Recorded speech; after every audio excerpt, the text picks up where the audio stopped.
Yeah! Yeah! Yeah! Yeah! That's so the right way to begin things. Begin! With a large amount of sound effects.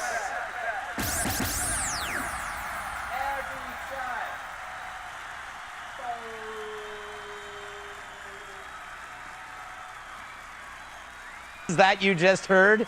That's MEANINGWAVE, a new kind of music created by the brilliant British musician Akira The Don and starring, of all people, Scott Adams. The genius collaboration, in Akira The Don's words, is, quote, an ongoing musical epic story in psychotechnology with the aim of helping listeners to achieve their potential in this lifetime. Well, that sounds freaking awesome. So let's learn more, shall we? Joining me now, author, podcaster, cartoonist, and now recording star, Scott Adams. Hi. This stuff is so fun to listen to. It is definitely a new genre. First of all, how did this happen? So when you said collaborate, my entire role on this was to find out it was done after it was done. So what Akira The Don does is he picks vocals and of some different podcasters, I'm one of them, and he puts them together with music, but he takes the best part of what you've said. If you talk every day for an hour like I do on live stream, he'll pick that one nugget that you accidentally said something clever, and then he'll put it to music. He manipulates the voice a little bit so it sounds better. And it's sort of like what the Beatles did. They would start with it doesn't matter what it is. If it's a sound and I think you'll like it, it's in. Yes. And his approach to this is that big. He's just finding things that would work together and putting them together, and sure enough, they worked. So basically, you are the American answer to John Lennon. You know, this is the weird thing. My entire life, I always wanted to be a lyricist, but I didn't want to do anything that would require any work, practice, going to any kind of being in a band. Didn't want to do anything whatsoever, and still wanted to have a hit record that I wrote. Here you go. So you did there was another one that Akira The Don did that was titled Good, and I don't want to bring everybody down, but it's explain. Should we play it? Can we play a clip? Quote from Norm Macdonald. The idiot sees the world as good versus evil. The cynic sees the world as evil versus evil. The truth that no one seems to be able to see is that the world is, and always has been, a battle of good versus good. Very short, brilliant thought from Mr. Norm Macdonald, who you knew and I knew, and he passed away this week. Explain what he was saying. Well, I think what he's saying is that people are generally good, and they're battling for what they think is good. Let's take Democrats and Republicans. It's not that one of them thinks they're evil or is evil. They think they're doing something good, and in many ways they are. So if you start with the assumption that the other side is evil, you're going to get to a bad place. But if you assume that they at least have some good intentions, maybe not so much the politicians, because they're playing a different game, but at least the people. The people are mostly good. Democrats, Republicans, everybody else. And if you accept that as the truth, I think you just get to a better place. Now, if people went to iTunes, could they get this on iTunes? Because I know that they could probably find it free, but I would like it to go really high on iTunes. Is that possible? I think this will likely, because it's now being mentioned on the most important show in the entire universe. The odds of it becoming #1 now are pretty good. Yes. So you could make my dream come true. We have millions of viewers who should go to iTunes and plug in Akira The Don, Scott Adams, or just Scott Adams. And if it comes up, buy the album, by the way. The new album is called Basket Case Theory, which is what we heard at the front end. I have a few seconds left. Can you explain Basket Case Theory really quick? The basket case theory is that people seem normal until you get to know them. No exceptions. Yes. As soon as you get to know somebody well, you realize all their secrets and traumas and all the bad stuff, but you got to get to know them first, and everybody's a basket case. When you realize that, everything's easier. That's exactly why marriage is so important, because if my wife had figured out that I was a basket case before we were married, problem. But then she married me, now it's too late. Bait and switch works every time. Yes. Scott Adams, awesome. Tune into his live stream every morning, 10 a.m. East Coast time. Thanks, Scott. Don't go away. We'll be right back. Is like a virus. You catch it from other people. Everybody is someone else's weirdo. Everybody is someone else's weirdo. Everybody is someone else's weirdo. Everybody. Do you ever feel to yourself, man, I am so weird. If anybody found out how weird I am, I'd be in trouble. Because, man, I'm so... Well, I would like to introduce to you What up? the basket case theory. Something I developed when I was a young man to explain what I was witnessing. And it goes like this. If you meet a stranger, could be somebody you want to date or just somebody you work with, maybe just a friend. When you meet them, don't they seem pretty complete? Have their act together pretty well? Man, that stranger. I wish I could be like that stranger because that stranger doesn't have anything weird about them. They have their act together and on the inside, pretty confident and pretty capable. And then time goes by, and you learn more about your date, or your friend, or your coworker, and suddenly there's a flaw. Oh, I didn't see that on day one, but there does seem to be a flaw, maybe a little weirdness. Day 10, looks like there's more than one flaw. 2 years later, well, I guess everybody's fucked up. That's MEANINGWAVE, the new kind of music created by the brilliant That's the British basket case musician. theory. Everybody looks good until you get to know them. Once you get to know a human being, they're always basket cases. Well, I guess everybody's fucked up. That's the basket case theory. Looks good until you get to know them. That's right, baby. Once you get to know a human being, they're always basket cases. Just like you. Always. Just different kinds of baskets. As soon as you realize that every fucking person is a basket case, you're free. You're free. What is it that bothers you more than anything as long as you're healthy and you have a job?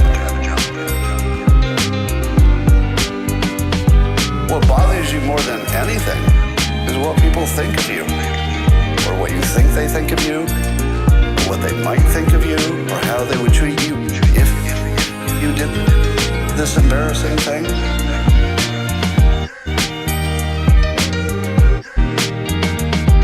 They're not better than you. Basket case theory. They're not better than you. They're just people you don't know that well. That's it. There's nothing else to the story. You just don't know them that well. If you did, you wouldn't be impressed. Everybody's fucked up. That's the basket case theory. Everybody looks good until you get to know them. Once you get to know a human being, they're always basket cases. Well, I guess everybody's fucked up. It's the basket case theory. Everybody looks good until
Wow.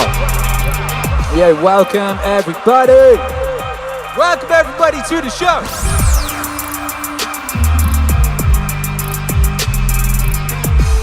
It is I, your friendly neighborhood wave lord.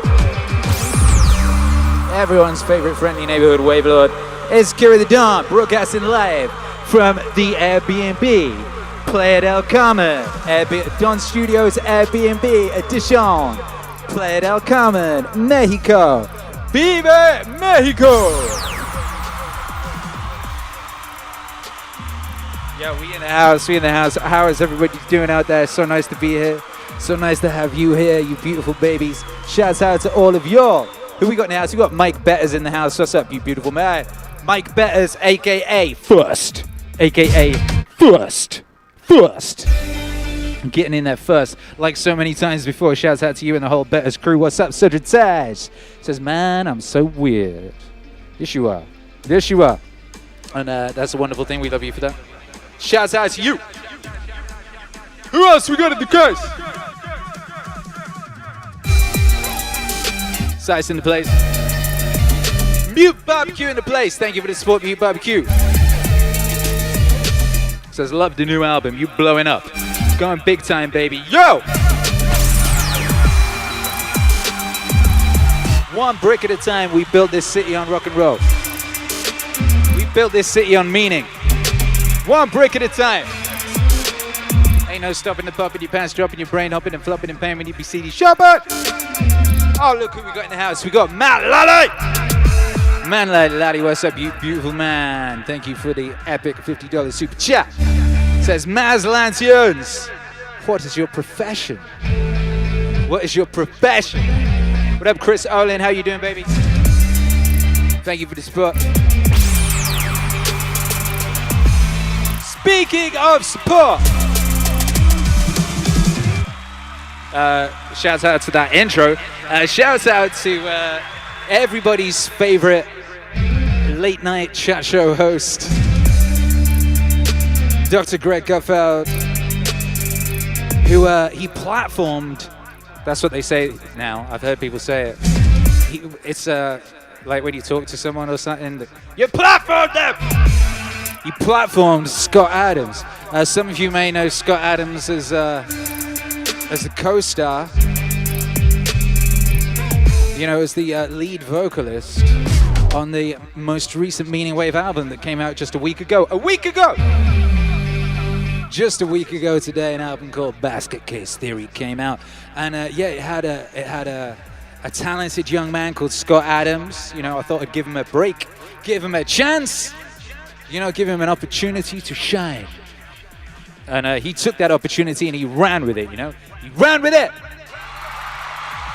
You sent me a message on was it Wednesday or Thursday? You sent me a message. You said, make sure you TiVo Gutfeld tonight, or something like that. Some kind of thing that suggested he thought I might have a television. I don't have a television.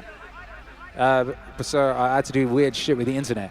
And then I was able to watch Gutfeld, the #1 late night show. The #1 late night show on late night television. #1 show. Most watched TV show. And watched that, you know. And then at the end of it, Scott Adams came on. I thought, oh, here he is, Scott Adams. I wonder what they, you know. And what I thought Scott Adams would be talking about something, then he might just casually mention very briefly that he was on this record. But no, it was a whole segment about something very true and dear to our hearts, and that is the truth. What is the truth, brothers and sisters? What is the truth? Meaningwave exhaust!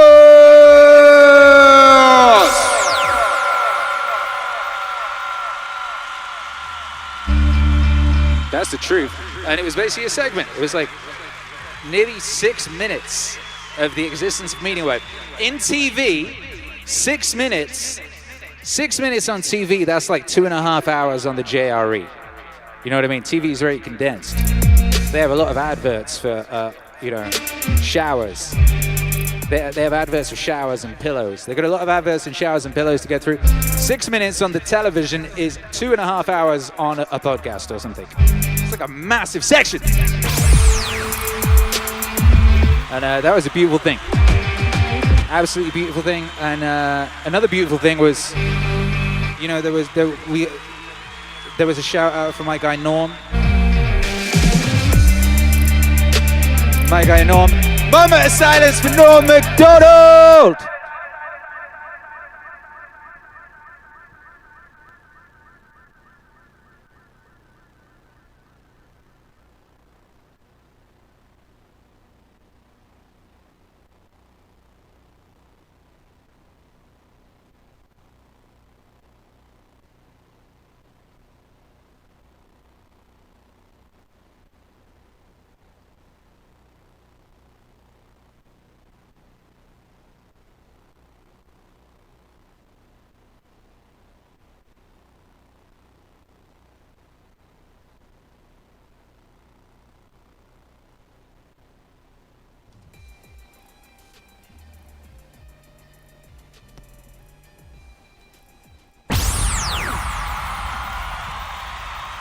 Yeah. Make some noise for Norm Macdonald. Greatest to ever do it. The greatest to ever do what he did. What he did. And what did he do? What did he do? He was Norm Macdonald. He was 100% Norm Macdonald. Norm Macdonald. I mean, how many times have we spoken about Norm Macdonald on this show? This time last week we were talking about Norm Macdonald, right? I spoke at length, very passionately, about my love and appreciation for Norm Macdonald. I always say how important it is that you shine your light in this world, right? That you're 100% you, boom, right? Maxing out the you. And I often give Norm Macdonald as an example of that. He was 100% him. You know, when they would say, how's about a bit less Norm Macdonald, or you will lose your job, he turned up next week and 100% Norm Macdonald. When Saturday Night Live said, how's about you chill with the OJ jokes, he came back with the most brutal OJ jokes you've ever heard. Norm Macdonald was, aside from being 100% Norm Macdonald, he was the greatest of his generation. He wrote the best book I read in a decade. If you've never read his book based on a true story, you should read it. The clue is in the title, based on a true story. It is the most based of books, and yet also reads like Huckleberry Finn via like a youthful Hunter S. Thompson somehow. It's just a beautiful, beautiful book. Akira. He's got clout. And we're blessed to have him as an official part of the Meaningwave universe. And his first appearance was on this very song.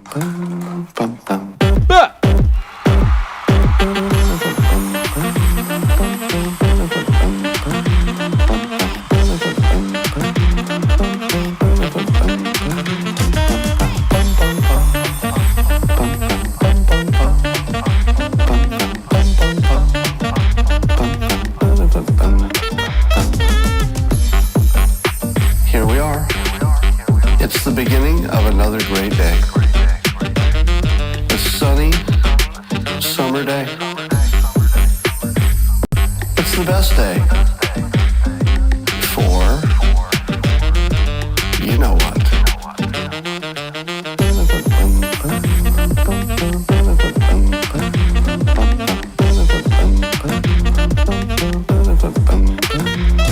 I'm going to read you a quote from Norm Macdonald.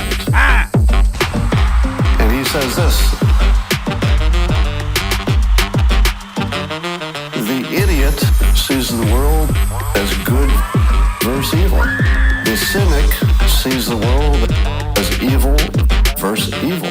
The truth that no one seems to be able to see is that the world is, and always has been, a battle of good versus good.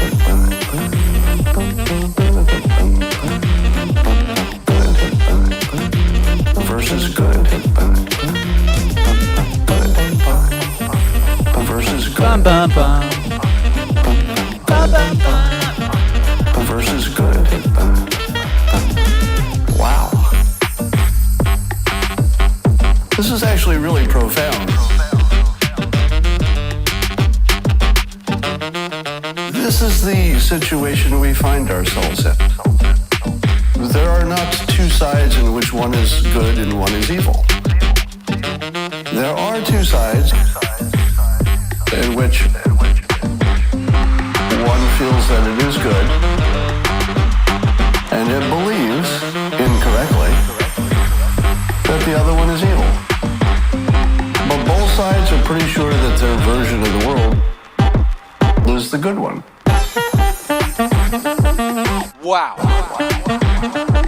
Wow. Is, and always has been, a battle of good versus good. Versus good. Good. Versus good. Good. Good. Versus good. Good. Versus good. Don't I know it? Wow. Don't I know it? Wow. Wow.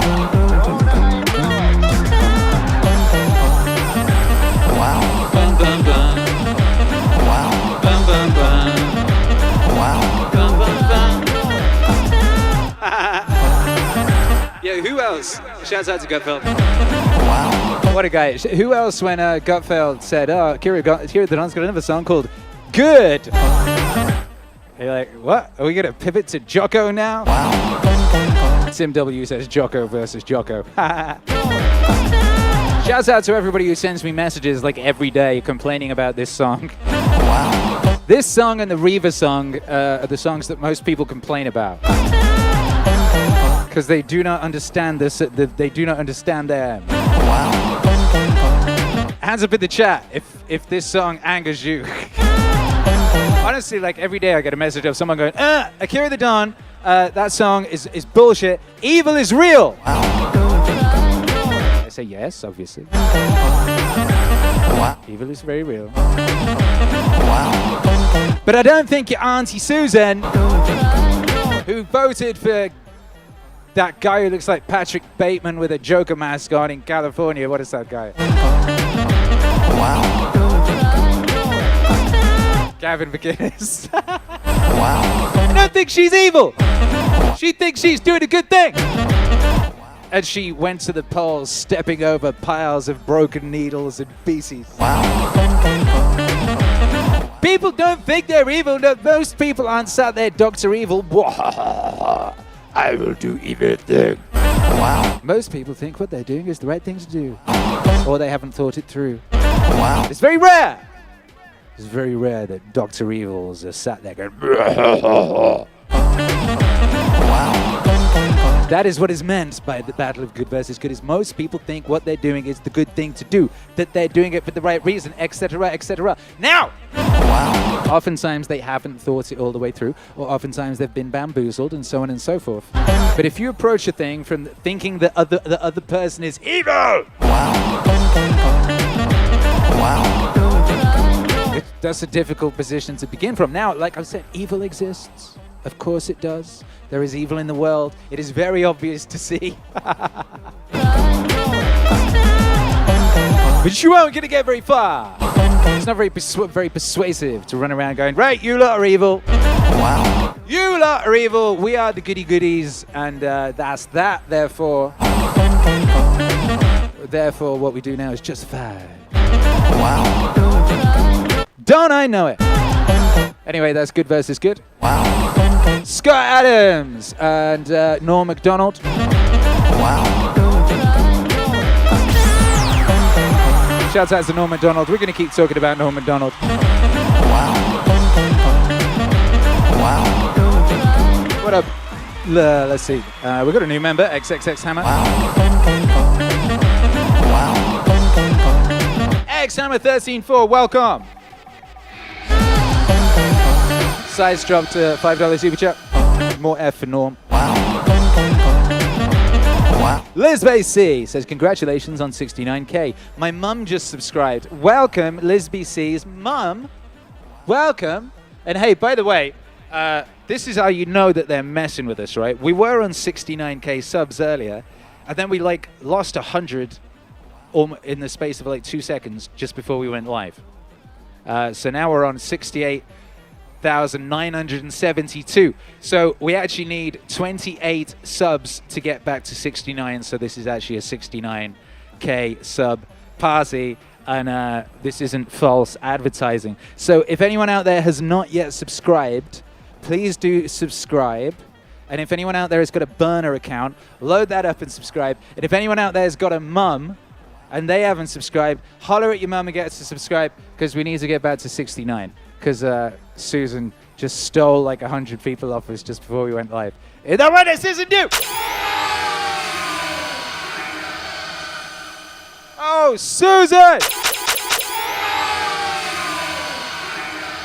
Oh, Susan, oh, Susan, oh, Susan. Anyway, what you going to do? How are you guys feeling anyway? How did you guys enjoy MEANINGWAVE existing? Did you enjoy seeing MEANINGWAVE exist out there? I had so many nice messages off people. It was really sweet. It was really sweet. People were very excited to see MEANINGWAVE being shown to exist. You know? That was really nice. I thought it was very nice. My wife, I should put it out. My wife shot a video of me watching it. I didn't know she was doing that, and my face is funny. It was very pure. It was a very pure moment. And let me tell you this. So they've actually been trying to get us on that show for a while as a guest since like the first week. But as you know, we've had lots of sort of problems this year. We're in Mexico, for example, which I'm not going to call that a problem because that's a blessing. But it's meant that, they've been trying to get us on the show and it was impossible. So it was really nice to be on the show without being able to be on the show, because I was like, what is this? What is God up to here? Why do I keep getting seemingly these opportunities and then having them taken away? What's all that about? And it was really, really lovely for that to happen. So yeah, shout out to Scott Adams and Greg Gutfeld and the whole team. And I've said this before, people are always complaining. I would say complaining. People are always complaining, oh, modern art is rubbish. Oh, modern music is rubbish. Oh, the culture has been hijacked by degenerates and anti-human weirdos and this, that, and the other. But how much effort do these people put into promoting the stuff that isn't that? And the answer is very little. You can count the amount of press MEANINGWAVE has had on a stump. If you had a stump, you could count it on that. Like, the second I started doing MEANINGWAVE, the music press just started pretending I didn't exist, But, like, as far as, like, people, from other places or media or whatever that have supported it in a big way, it's not that many. Big shouts out to Redfield America, of course, and shouts out to Cernovich. There's a few people. But, yeah, it's very small. And then along comes Greg Gutfeld, and it was really, really lovely. I'm really grateful, And like I always say, my marketing plan with this has just always been to make the best and most useful music possible, and just keep moving with ferocity in the manner of a shark, and just keep putting it out and keep putting it out. And you guys that enjoy it will share it, and it will grow, And if anything like what happened this week, then that's a beautiful bonus, But so I always figured as long as I kept making the best stuff I could, and you guys kept sharing it, then we'd be okay. And that's what's happened, baby. That's exactly what's happened. And if it wasn't for you lot sharing it, then we wouldn't be here now. It is like the tree that falleth in the woods, with no one there to share it, it doth not make a sound. You! Without you, we are nothing. So thank you, each and every one of you who hangs out here, who listens to the music, who shares the music, who, puts it in a group chat. I love it. I've been getting loads of screenshots of people who've been, putting stuff in group chats and text messages and stuff and sharing it, and that's a beautiful thing to see. People out there, writing it in chalk on the floor, shit like that. All of y'all!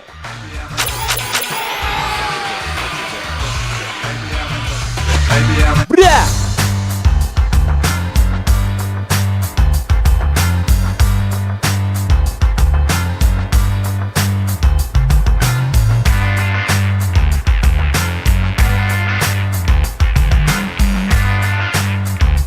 DSF says, Akira, pull out a song on temptation when you get the time. A song about temptation. Funnily enough, I and one of I's collaborators was working on something last night on that very subject, so that's pretty cool.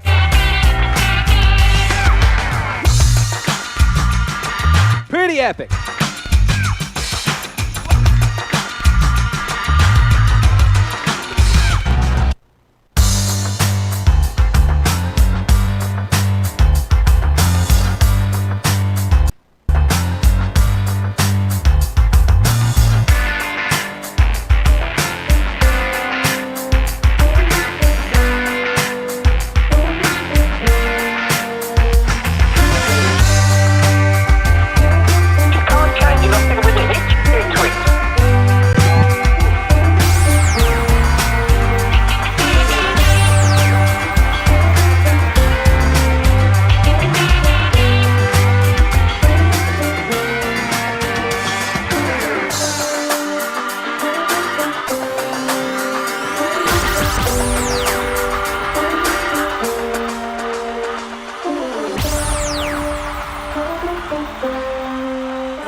One of the things that's happened in our society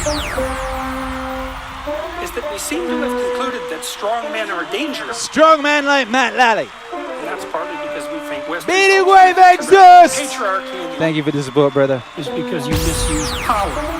So all the men who are at the top of the heart, they're all misusing their power and they're all tyrannical.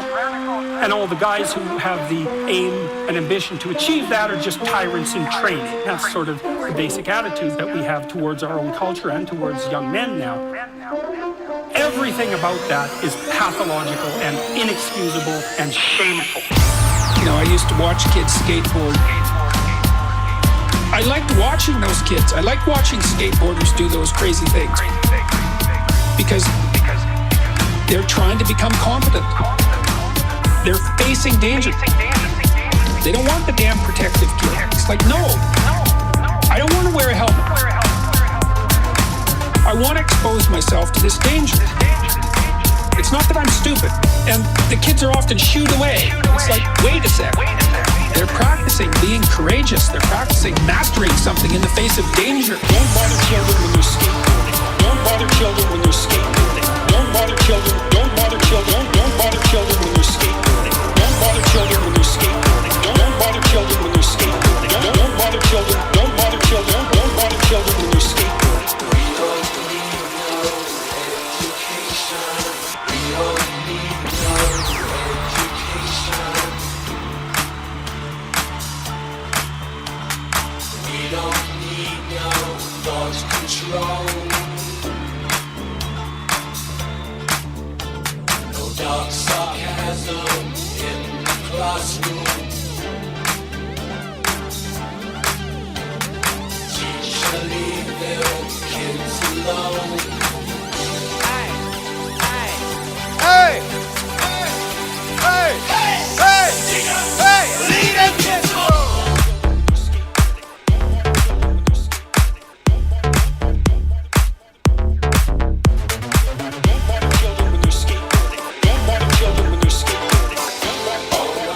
Just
toxic masculinity. You know, that horrid phrase. It's like, leave those damn kids alone. Yeah. About 10 years ago in Toronto, they changed the insurance rules governing the playgrounds. Parents had raised money for these damn playgrounds. There was nothing wrong with them. They tore them all out. 2 weeks before school started, there was nothing but dirt and gravel. What? I saw the kids on top of the school. Why? They needed some danger. Don't bother children when you're skateboarding. Don't bother children when they're. Don't bother children when they're. Don't bother children when they're. Don't bother children when they're. Don't bother children when you're skateboarding. Don't bother children. Don't bother children. Don't bother children when you're skateboarding. You go see a gymnast, and like the gymnast does a flawless routine. Everybody claps like mad. The judges say 9.9. And then the next person comes up and they're screwed. It's like 9.9. It was basically perfect. How can you do better than perfect? And then they do it. You can do better than perfect. They're on the edge. They go out there and you watch them, you feel it in your body. Everything they do is that much farther out into chaos than anything they've ever done. Pushing themselves to the absolute limit of their ability. You tell with every gesture, they're that close to making a mistake. They've taken this courageous step beyond their confidence and put everything on the line. When they land in a way that's unlike perfect. It's perfect plus. And everybody immediately leaps to their feet. And like they get a chill. And so what you've just seen is awe-inspiring. You've seen someone courageously move past perfection into the unknown. And not only ennoble themselves more, but to ennoble humanity itself. Up on your feet. It's like, yes! And then it's tens. They win the goal. Well, everyone knows what that's like. It's like a great musical performance. That's being in that place where everything lines up. It's better than perfect. Better than perfect. Better than perfect. Don't bother children when they're skateboarding. Don't bother children when they're skateboarding. Don't bother children. Don't bother children. Don't bother children when they're skateboarding. Don't bother children when they're skateboarding. Don't bother children when they're skateboarding. Don't bother children. Don't bother children when they're skateboarding.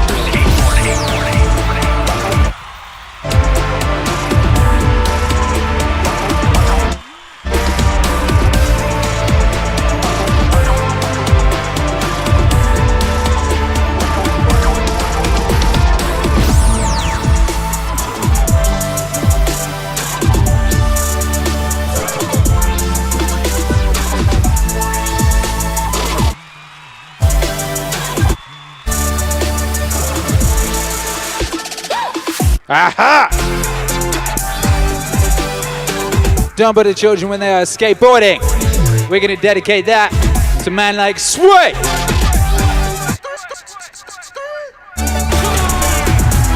Coming through the Batman 199.99 super chat like a King Warrior. And a special message. All the real ones should join the Meaning Wave Patreon at whatever level you can. Hashtag follow your bliss. Exclamation mark. Yes to the serpent.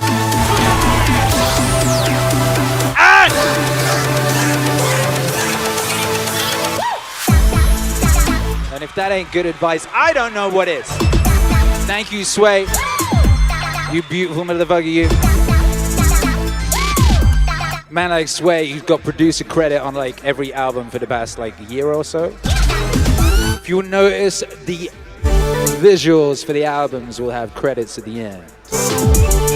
And people who support us on Patreon or here on YouTube at level 4 and above get producer credit. I believe Sway has had a producer credit on every record for at least the past year. We appreciate you!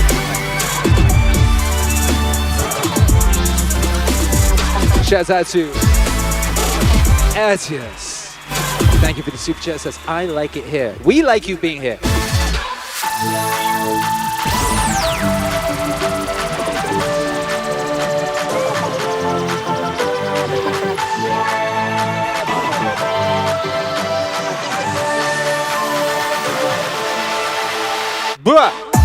Shouts out to the Telegram gang. Everyone locked in on Telegram. Certain people hang out in the Telegram because we got a Telegram. It's beautiful. T.me/Akira The Don. If you're in the Telegram, make some noise. Bop, bop.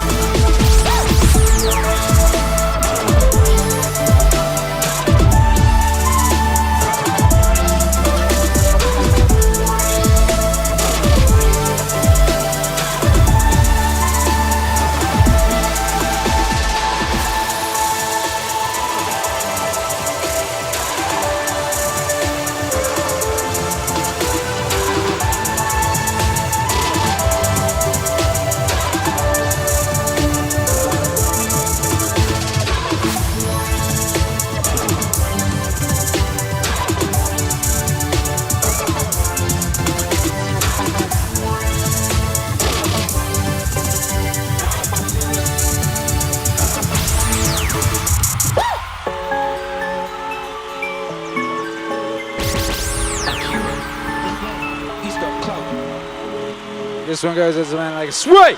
That the realization of your bliss That's sweet, sweet unreleased. comes when you have put aside passing moment with its terror and with its temptations and its statement of requirements of life. That you should live this way.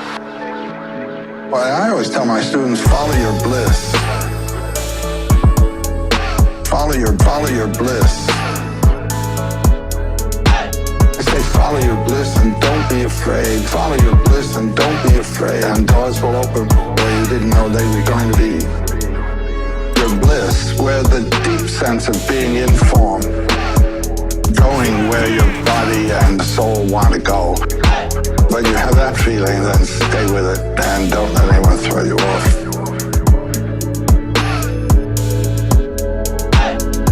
One fine evening, I was in my favorite restaurant. At a table were sitting a father, a mother, and a scrawny little boy, about 12 years old. The father says to the boy, drink your tomato juice. The boy says, I don't want to. The father, with a louder voice, says, drink your tomato juice. And the mother says, don't make him do what he doesn't want to do.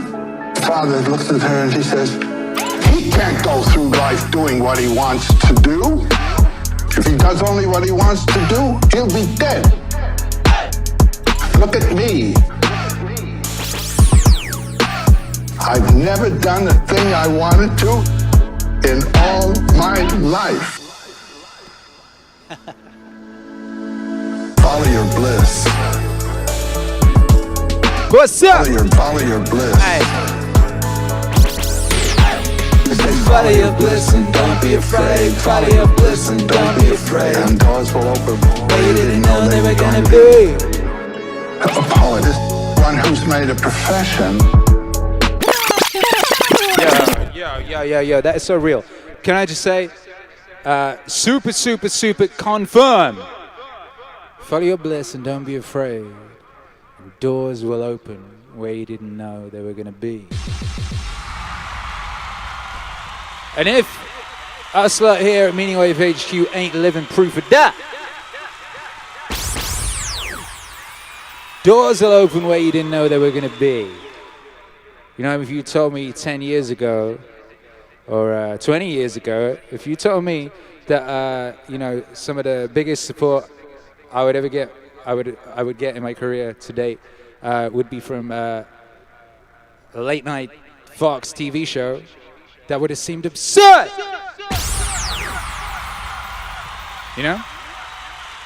By the way, let me just go on this. If you remember my conversation with Peterson, and me and Peterson have spoken about this a couple of times now.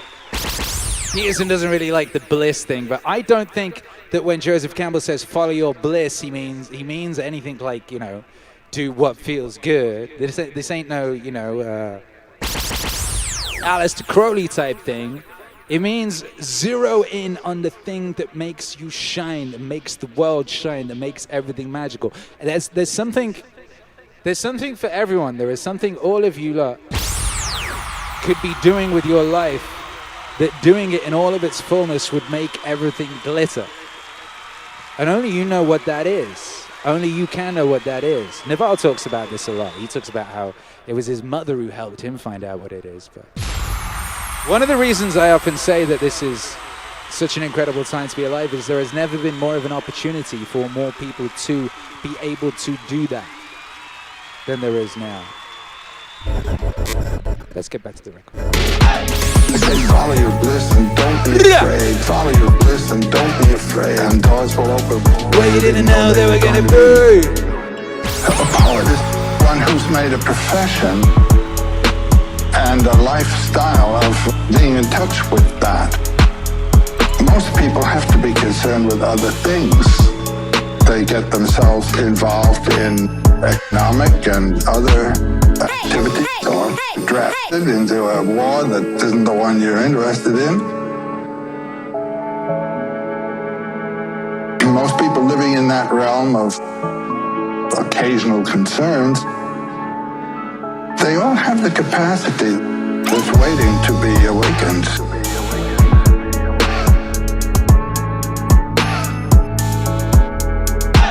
Well, we're having experiences all the time, which may, on occasion, render some sense of this. A little intuition of where your joy is.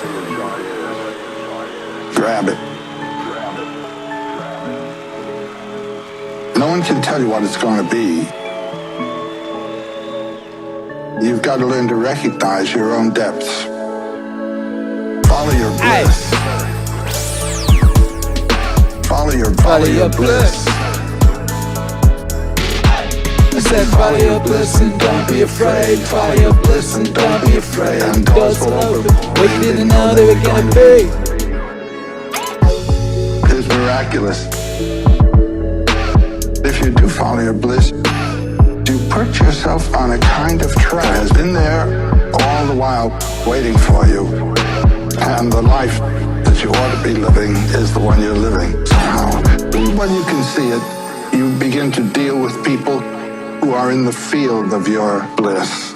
And they open doors to you right there, wherever you are. If you're following your bliss, follow your bliss. Follow your bliss.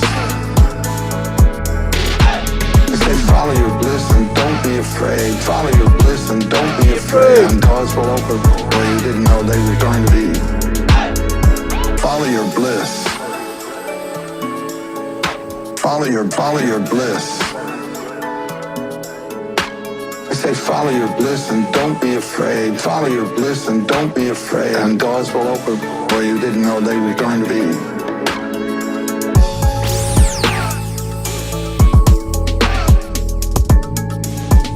Wow. That one goes out to Sway.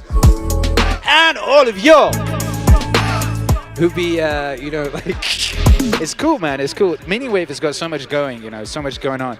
MEANINGWAVE is so cool. I was talking to my friend, and I was talking to Wade, and he was saying just how amazing it is as to have MEANINGWAVE. He's like it's your own. It's like your whole. Because I was telling him about some of the records that are coming out. I was like, oh, we've got an EP coming out in a couple of weeks. It's like sonically, it's somewhere between funk and Daft Punk and a Wild West soundtrack, like a spaghetti western, because that fits the vibe of the story that's been told on this EP. He's like, you really do have like your own Marvel Cinematic Universe. He's like, they can do a movie that's like a spy thriller, or they could do a movie that's like a kung fu movie, or they can do a space movie or whatever. He's like, you can do that with your music. There's no other musician on earth that has that capability. I'd be like, shit, that's a very good point. I listen to a lot of YouTube tutorials and shit. There's a lot of YouTube producers out there that I really fuck with, Shouts out to MG The Future, for example. But I get sad listening to them sometimes because all the people making beats and producing music and talking about it on YouTube, they're all making beats for Jay-Z in their head. Or they're making beats for Drake in their head. Like, they're making beats because they love making music. But the only way they can think to do with them is to have someone rap on them. And then the best thing that could possibly happen in that, following that train of thought, is that like Jay-Z or Drake raps on your beat. And how many people get to have Jay-Z or Drake rap on their beat? And then when Jay-Z or Drake does rap on their beat, what does that mean? I mean, it doesn't really mean anything. I mean, anything long term. How many rap producers manage to have a career that lasts more than a couple of years? Like, does anyone know Keo, the kid who produced Old Town Road? He's like back on BeatStars, like slinging beats for $30 now, complaining that he got ripped off down the Old Town Road. What we have here is an incredible thing. I'm very, very grateful to be involved in such a thing. Like, the limits of this, there aren't any. There are no limits. No limits. And I'm very excited for you to hear all this new music we've been making. Got so many epic records. I might play you some demos tonight. I might play you some demos. How about that? I might do that. I might do that. Big shouts out to Mike B.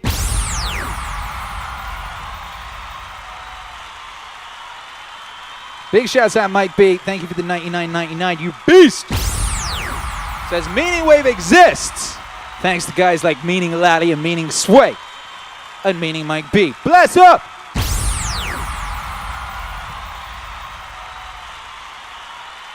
Bless up! Derek Carlson Anderson says, would rather hear Akira than Jay-Z or Drake. Well, yeah. I don't know. Shouts out to those brothers. And there's there's shit, man. There's a moment, J Electronica's moment on the new Kanye record was so glorious. It was so dope when that came in because it was just peak J Electronica. Like, there's not many J Electronicas, you know what I mean? There ain't much of that out there in the world. But my point is more like, people are so limited by these confines that aren't real. The idea that if you make music, you need a rapper on it to complete it. There's so many other things you could do with music, and what we're doing over here at MEANINGWAVE is just one aspect of an infinite potential of aspects of things that could be done with music. You know? It's crazy, crazy thing, baby. Shouts out Dan L, appreciate you. I can't just read your message. Hang on. Well-deserved shout out. Hey, thank you. Hey, check out. I got a demo. Oh, let me play you a demo.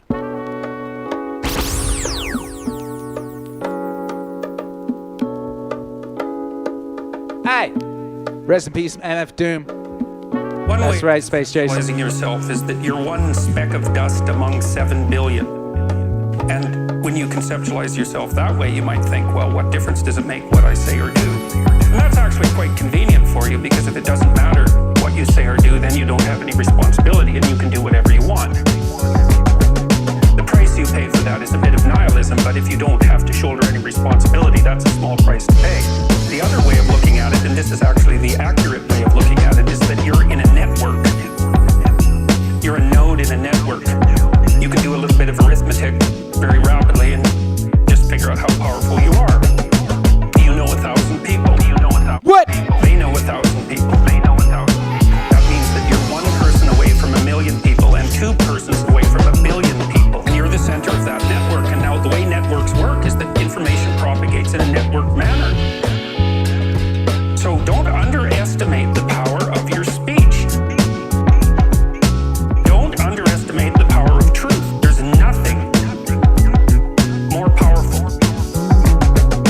Tell the truth. Tell the truth. Tell the truth. Tell the truth. Tell the truth. Tell the truth. Or at least don't lie. That's a start. Tell the truth. Tell the truth. Tell the truth. Tell the truth. Tell the truth. Tell the truth. Or at least don't lie. That's a start. Now, in order to speak what you might regard as the truth, you have to let go of the outcome. You have to think, all right, I'm going to say what I think, stupid as I am, as I am, ignorant as I am. I'm going to state what I think as clearly as I can, and I'm going to live with the consequences no matter what they are. Now, the reason you think that's an element of faith. The idea is that nothing brings a better world into being than the stated truth. Now, you might have to pay a price for that, but that's fine. You're going to pay a price for every bloody thing you do and everything you don't do. You don't get to choose to not pay a price. You get to choose which poison you're going to take. That's it. So if you're going to stand up for something, stand up for your truth. It'll shape you, because people will respond and object and tell you why you're a fool and a pious moron and why you're ignorant. And then if you listen to them, you'll be just that much less like that the next time you say something. And if you do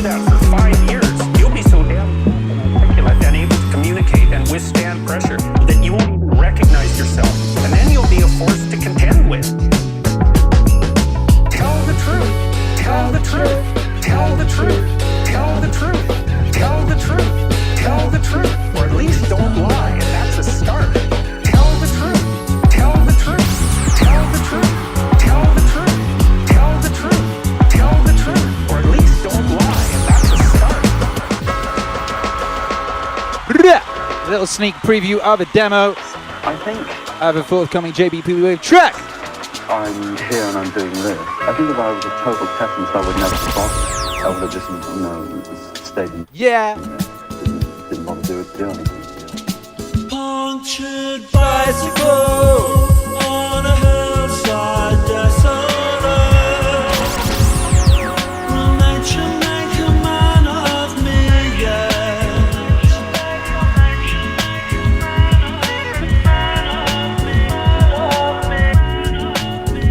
When in this charming course, this charming man, why pamper life's complexity when the leather runs smooth on the passenger seat? I would go out tonight, but I haven't got a stitch to wear. This man said it's gruesome that someone so handsome should care.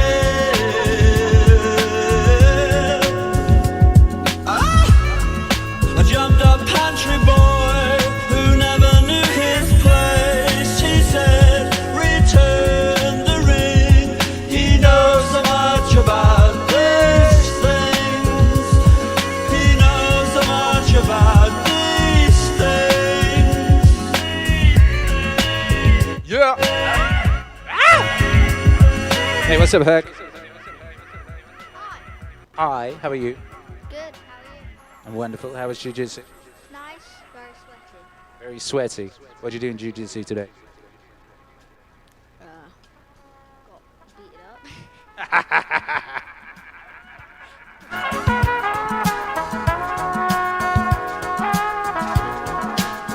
I would go out tonight, but I haven't got a stitch to wear. This man said it's gruesome that someone so handsome should care. Da-da-da-da-da-da. This charming man.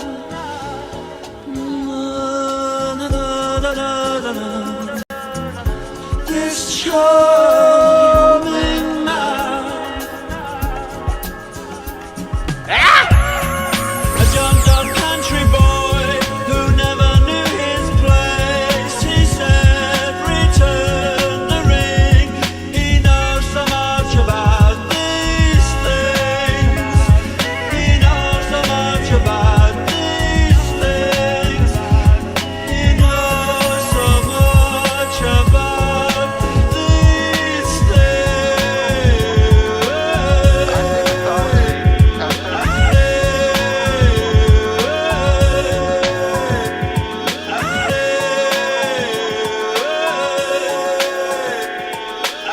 I see mythology as serving four functions. The first function is what I would call the mystical function. It opens up a realization of the mystical dimension, that behind the surface phenomenology of the world, there is a transcendent mystery source. And that is the source also within yourself. Within yourself. The second function has to do with the image of the world, what I would call the cosmological function. This changes radically from time to time. In the very early hunting and planting and gathering societies, relatively small horizon, and the science was that of what was visible in terms of the visible world. The sun rose, went down. The sun rose, went down. The sun rose, went down. And the science was that of what was visible in terms of the visible world. The sun rose, went down. With Copernicus, this all changed. The sun isn't rising. It's we that are twisted. The cosmology is totally changed. cosmology and science change. But a mythology to be up to date and really to work in the minds of people who are living in the modern scientific world must itself incorporate the modern scientific world. Modern scientific world. The sun rose, went down. The sun rose, went down. And the science was that of what was visible, in terms of the visible world. The sun rose, went down. The third function of a mythology is sociological, to validate and maintain a certain specific social order here and now of this specific society.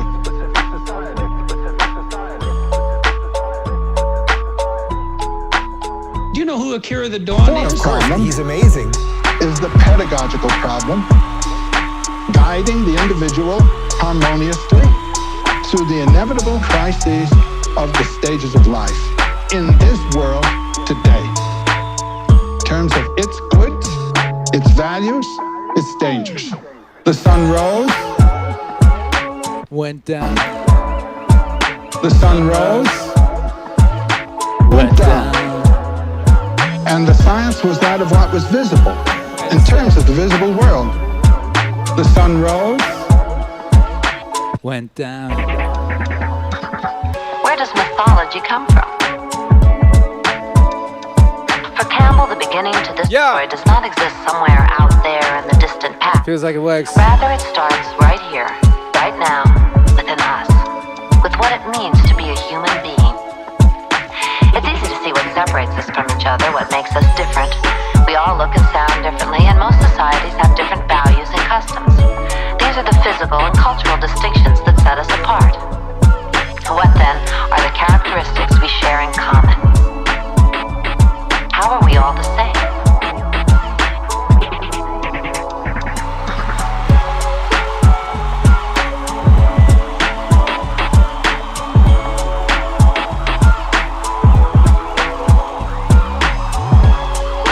Feels like it works, what I've always said.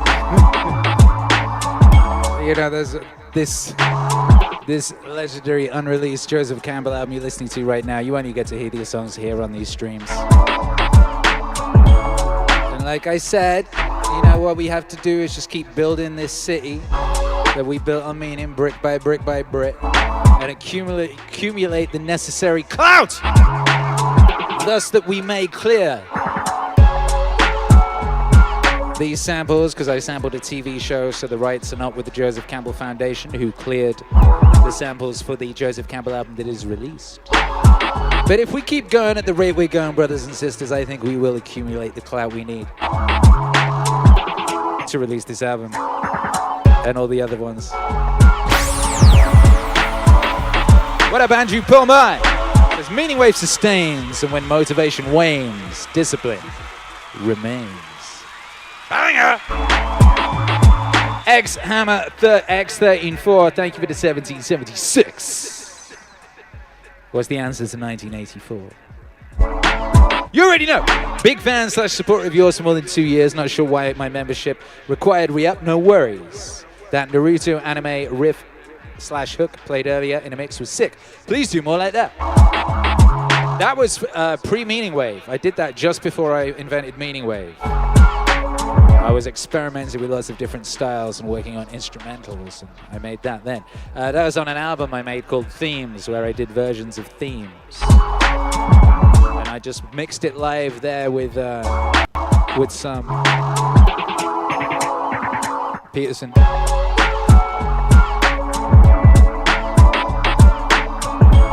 Cyplux94 says, are you going to go see Dune in Mexico? I'm not sure when it's out. I'm confused. But Dune's release strategy is pretty weird. It's out in Europe already, but it's not out in the US for a month, right?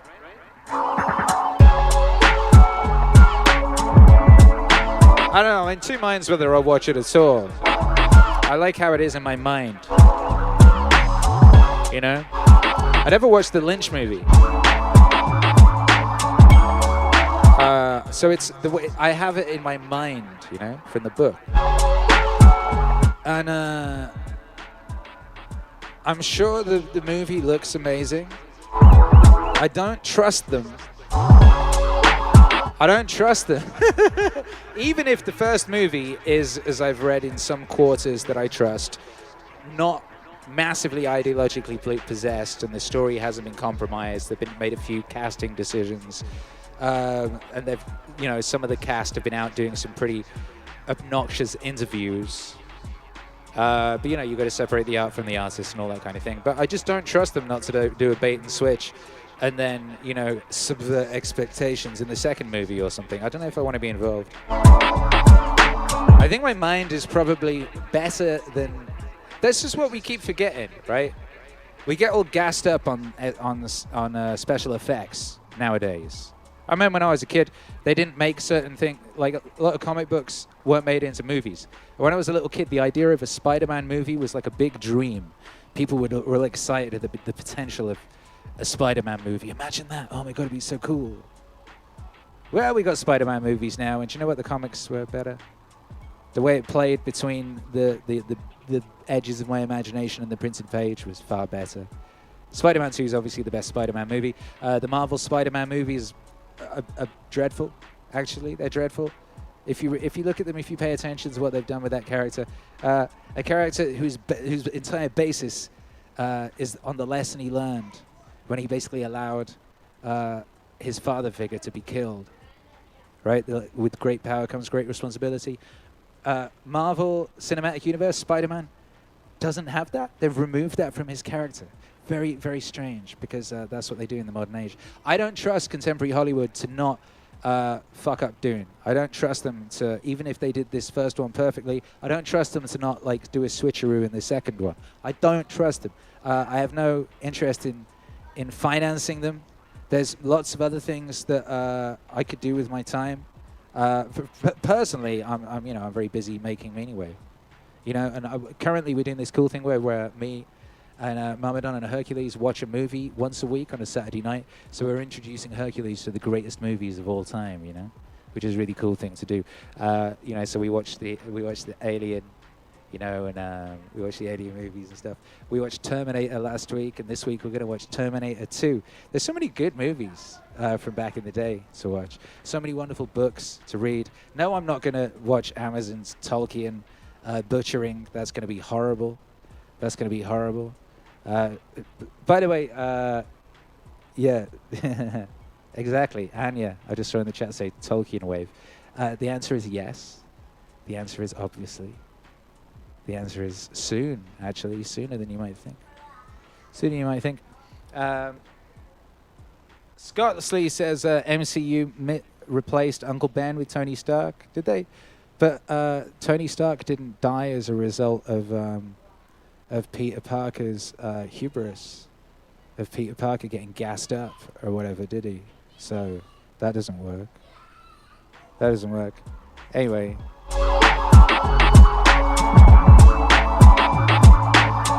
Pat Barnes says, forget about Dune, focus on Herbert. There are great interviews out there. There are. Best believe I've been listening to them. Best believe I've been listening to them. And also, those of you that are patiently waiting on Dune Wave, you'll be glad to know that some significant progress has been made with the Dune Wave LP this week. Very, very exciting. Very, very exciting, actually. Mucho progresso. Hey, you were just listening to Sunrose from the unreleased Joseph Campbell LP. X Hammer 13 Thor.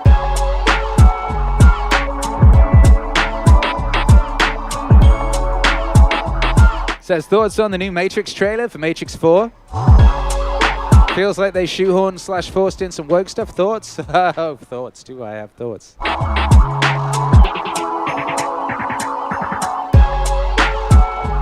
Well, first off, it's not like Matrix 4 is ridiculous. Personally, in my own canon, there is only the Matrix and the Animatrix. There is only the Matrix and the Animatrix. And those are incredible, incredible works. Incredible works of brilliance. Now, you know, The Matrix drew from a lot of things.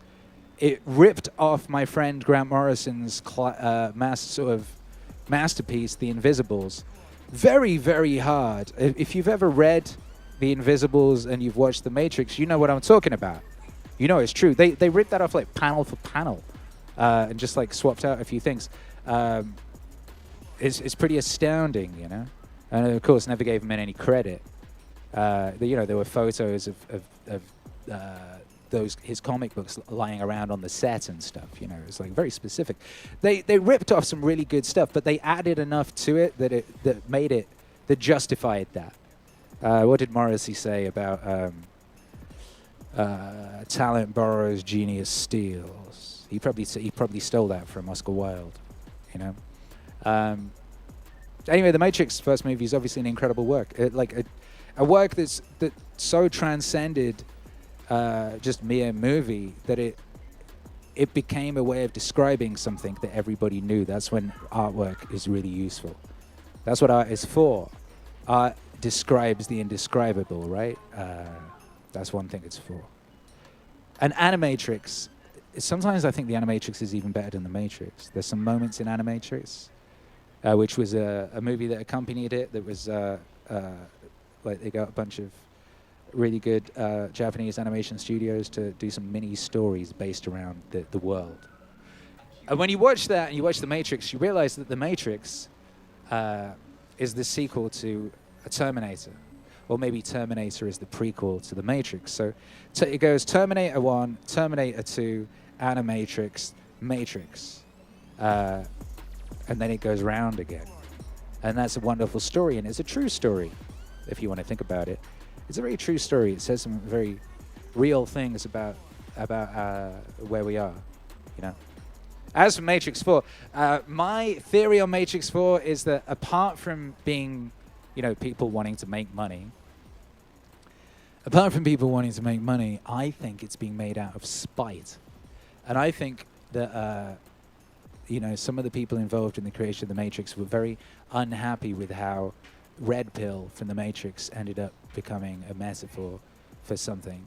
And the people who ran with Red Pill metaphor, you know, I don't think that some of the people involved in the creation of The Matrix are happy about that. And I think that the new Matrix movie might be being made out of spite to invert that.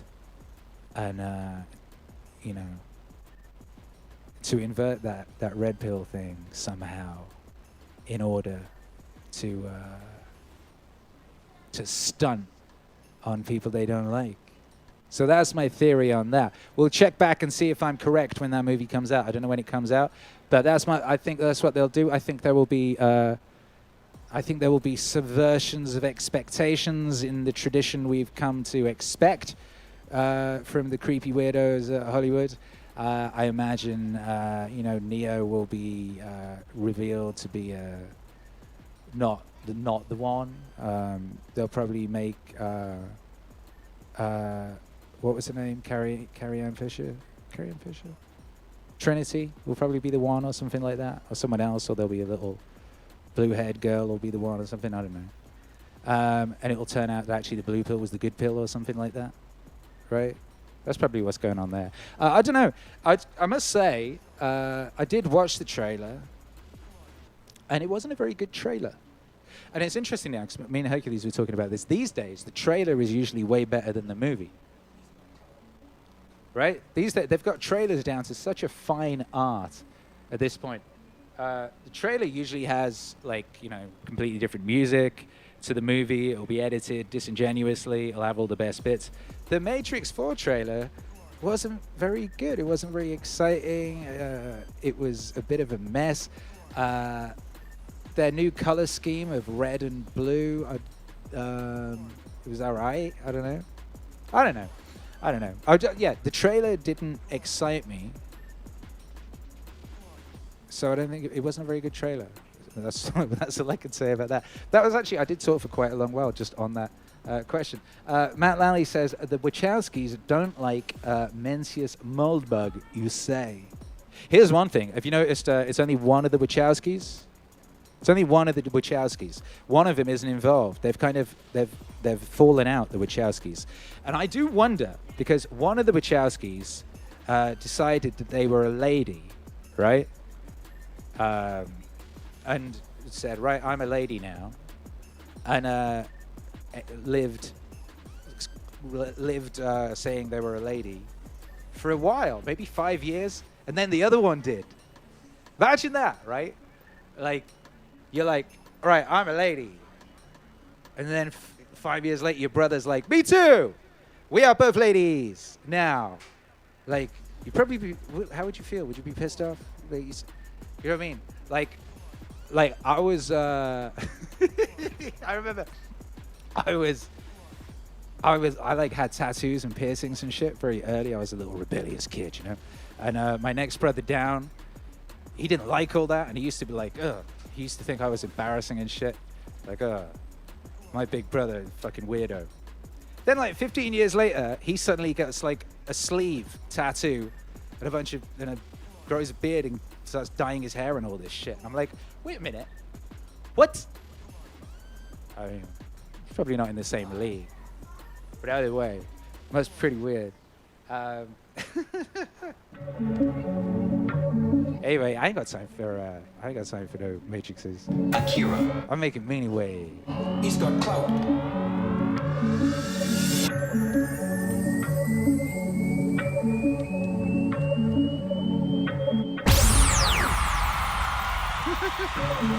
Shouts out to you.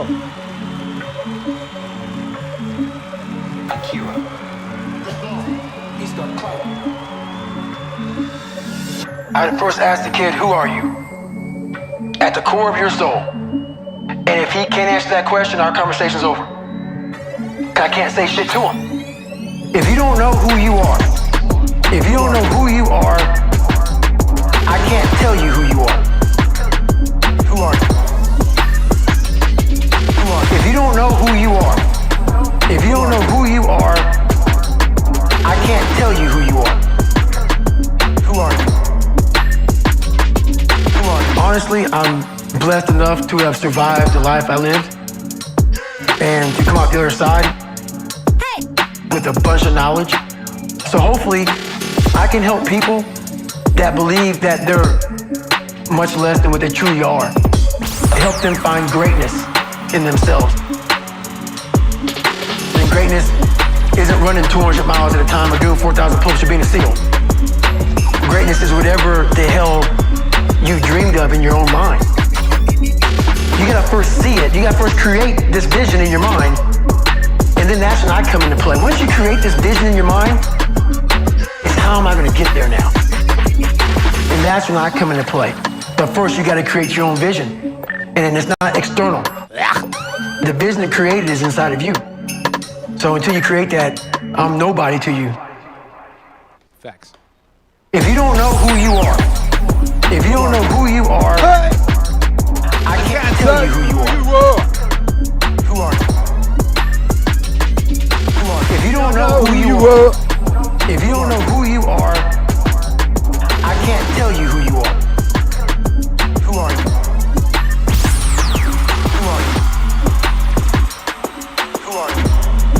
Yo, this is a hard beat. Who made this? Oh yeah, it was me. If you don't know who you are, I can't tell you who you are. Who are you?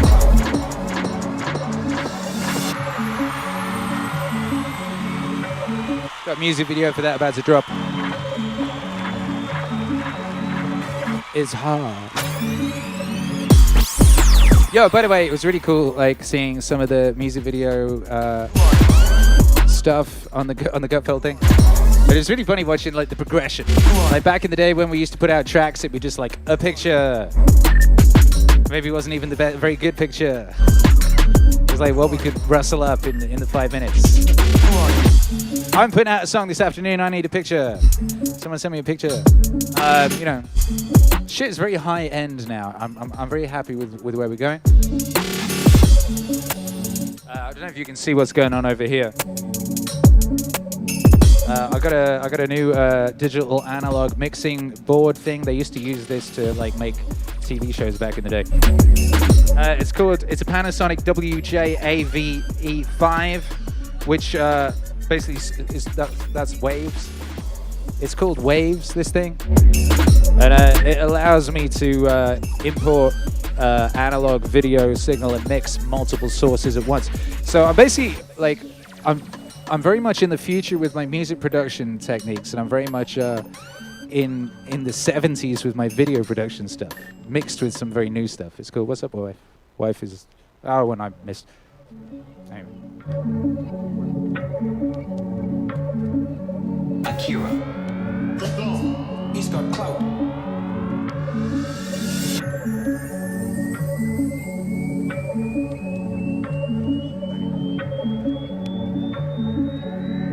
Anyway.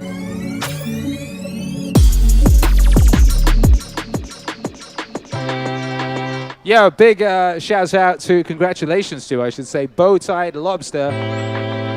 Bowtied Lobster just became the owner of the Grateful to the Gods music video NFT for this music video. Congratulations to you, Bowtied Lobster. Just picked that up for 0.2 ETH. That's crazy. That's an incredible bargain and a smart investment. Shouts out to everybody getting them MEANINGWAVE nifties, getting your own little slice of MEANINGWAVE histoire. He's got clout. Amazing! When you wake up in the morning, tell yourself the people I deal with today will be meddling, ungrateful, arrogant, shuddish, jealous, and silly. They are like this because they can't tell good from evil. But I have seen the beauty of good and the ugliness of evil, and recognized the wrongdoer as a nature related to mine own. Not the same blood or birth, but the same mind, but possessing a share of the divine. Not the same blood or birth, but the same mind, and possessing a share of the divine. Therefore, none of them can hurt me. No one can implicate me in ugliness. No one can I feel anger at my relative or hate it. We were born to work together like feet, hands and eyes, like the two rows of teeth, upper and lower. To obstruct each other is unnatural. To feel anger at someone, to turn your back on it. These are obstructions. Yo, disguise your voice so you won't die in bitterness. But cheerfulness and truth, grateful to the gods in the bottom of your heart. Grateful to the gods in the bottom of your heart. Disguise your first voice, won't die in bitterness. But cheerfulness and truth. Grateful to the gods in the bottom of your heart.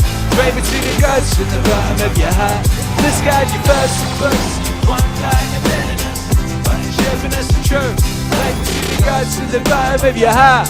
Grateful to the gods in the bottom of your heart. Whatever it is, it's sweat a little and intelligence. Yeah. Throw away your books. Stop letting yourself be distracted. That is not allowed. Instead, as if you were dying right now. Despite your flesh and mess of blood, pieces of bone, woven, tangle of nerves, veins, and arteries. Consider what the spirit is never the same vomits it out and goes in again every instant. Like, finally, the intelligence. Think of it this way: you're an old man. Stop allowing your mind to be a slave, to be judged about by selfish impulses. Kick against fate and the present. Mistrust the future. What is divine is full of providence. Even chance is not divorced from nature. The inweaving and infolding of things governed by providence. Everything proceeds from it. Yeah! There is necessity in the needs of the whole world, which you're a part. Whatever the nature of the whole does, whatever serves to maintain it, is good for every part of nature. The world is maintained by change, and the elements and the things they compose. That should be enough for you. Treat it as an axiom. Treat it as an axiom. Disguise your first voice. But it's shipping as a truth. Grateful to the gods in the bottom of your heart. Grateful to the gods in the bottom of your heart. Disguise your first voice. But it's shipping as a truth. Grateful to the gods in the bottom of your heart. At the bottom of your heart. One die in their nose. Grateful to the gods in the bottom of your heart. Grateful Grateful to the gods in the love of your heart all together now. Oh, what a glorious day. Waking up in the morning, baby. What a glorious day. You get to have a holiday. Oh, what a glorious day. Waking up in the morning, baby. What a glorious day. Just got your first books, you one day in us. Grateful to the gods in the bottom of your heart. Grateful to the gods in the bottom of your heart. Just got your first books, you one day in us. But it's shipping us the truth. Grateful to the gods in the bottom of your heart. Grateful to the gods in that.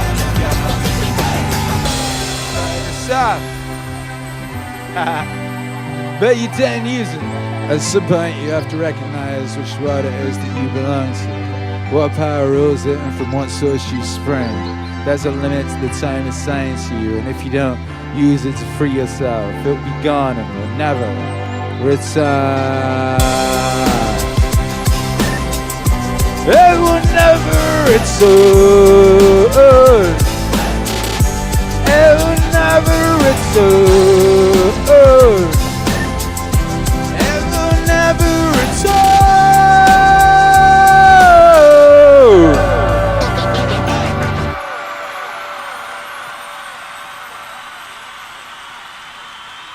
Yeah. Congratulations, Bowtie Lobster, who is the owner of the NFT. Did I just see someone say that the good NFT is now 0.6 ETH? That means it is tripled in value in what, 2 weeks? That sold for 0.2, I think, and is now 0.6. That is tripling in value. Stunks! Meaning stunks. I would get in while you can. Get in on the ground floor. You know this thing is only going in one way, and that is up. The only way is up, Hercules. That was nice. I get a kiss on the arm. Hey, thanks. What's that for? Oh, okay. You going to bed? No. So why are you saying goodnight if you don't go to bed? He wants to fight you. You don't fight ladies.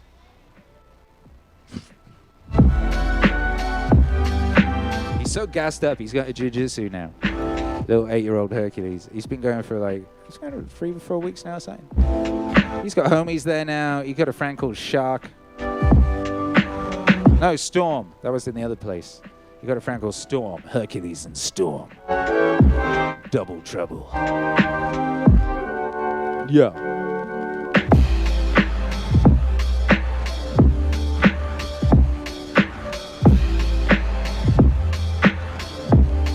Il Ing says, according to the Buddhists, Jains, is that right? Hindus and some Jews, don't forget the Egyptians, it might actually return over and over and over again.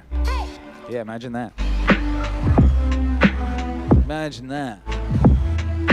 What about etherists? Don't forget the etherists. I like them.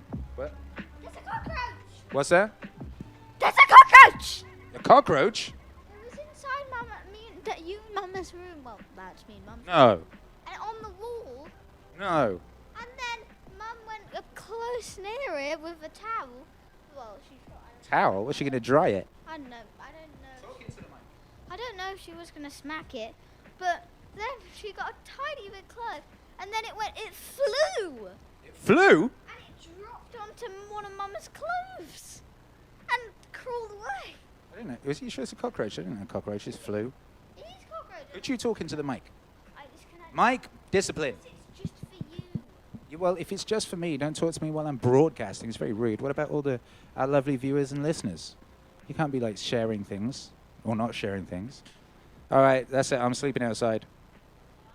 Oh, no, but there's probably more creatures outside. Outside's very dangerous in Mexico. It's very beautiful outside. We got a pool. We got palm trees. But there's mosquitoes. I was talking to Benjamin, who's the lord of this particular manor.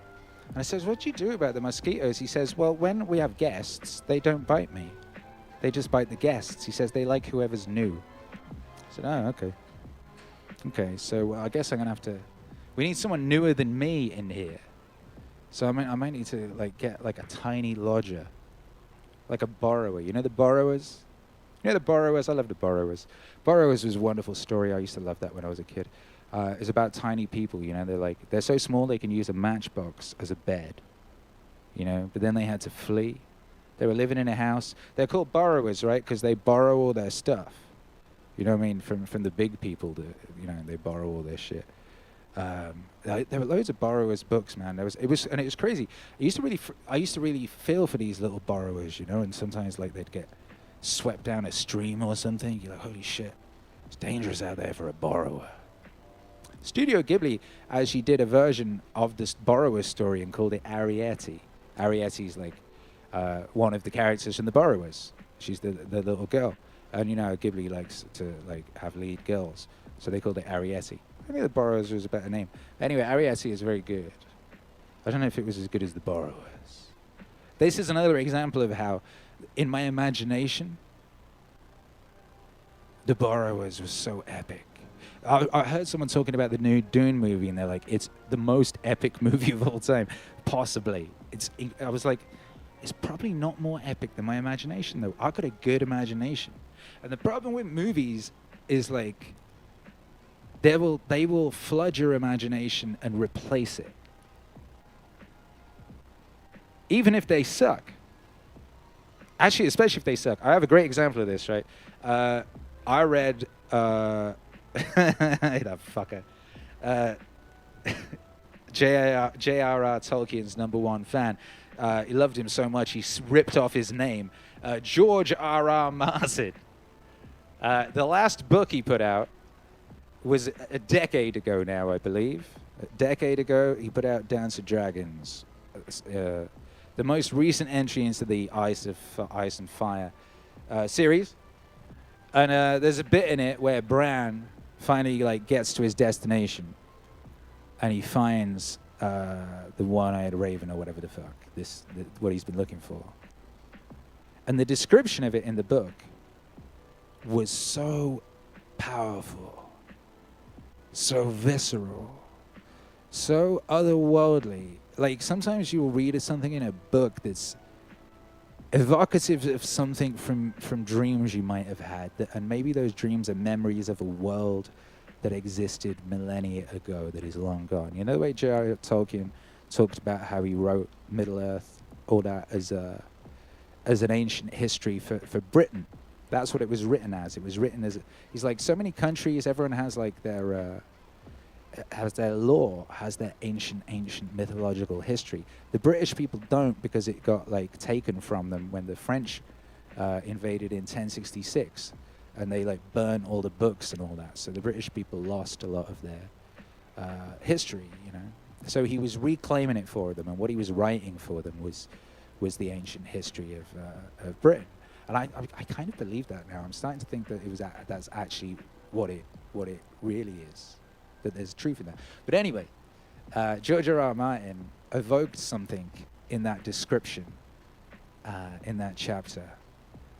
And in my mind, the way it was described and then the way my mind visualized it was so epic and powerful that I decided, I'm quite good at drawing, I'm all right at drawing, but I decided that at some point in my life, I was going to dedicate myself like for 5 years to just like draw, so that I could draw what was in my mind when I read that.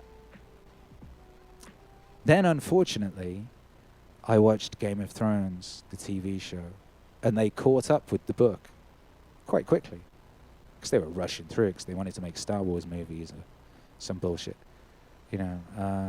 And it got to that bit, and it was like an old guy sat in a tree. You're like, fuck.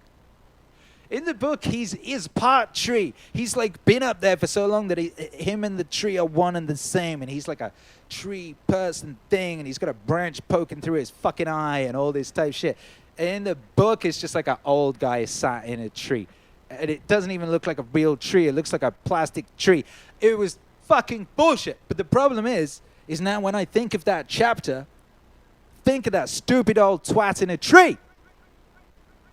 And my memory of the initial description, it's still there, but it's got the fucking twat in a tree like hopping around in front of it, like making comedy like noises or some shit, like blowing one of them, like blowing a fucking trumpet or some shit. Like That's why you got to be careful with these fucking movies. They're not as good as your imagination, but they could fucking replace your imagination or taint it at least. You got to be careful, man. You got to be careful out there.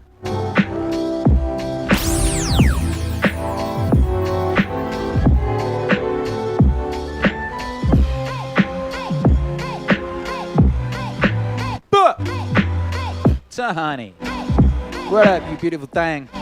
Says, I was watching Netflix, then saw that Akira was live and yeeted the remote and hopped off the TV onto the laptop so fast. That is smart. That's because you're smart. That's what smart people do.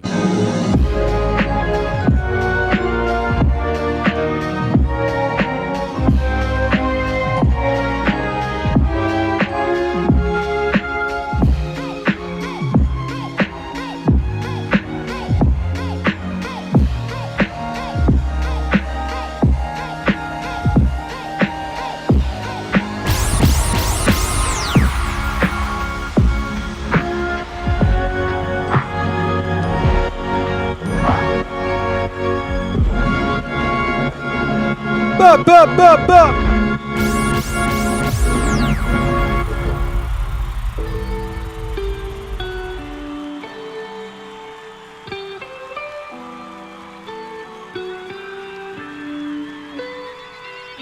Beauty is so valuable and we're so afraid of it.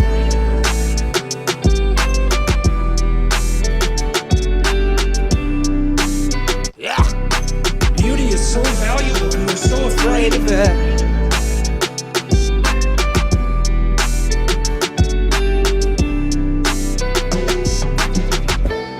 The only pathway to the divine. Love is one of them, I suppose. But beauty, especially for people who have an affinity for beauty, it's like music. It's one of those things that you can't argue against. You can't even understand. It just hits you. Hey! It just hits you. It's like a vision of the potential future. That if we just got our act together and beautified things, that's the place that we can inhabit and that would ennoble us. And that's why Jerusalem, the heavenly city, is paved with gemstones. They're crystalline, they emit light. And yeah, it's the proper dwelling place for an enlightened consciousness. Beauty is the proper dwelling place for an enlightened consciousness. We ignore it at our spiritual and economic peril. What up? It's obvious. There's almost nothing more valuable than beauty.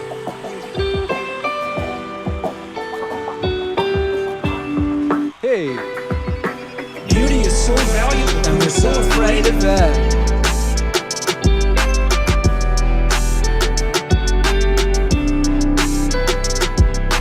Beauty is so valuable and we're so afraid of it.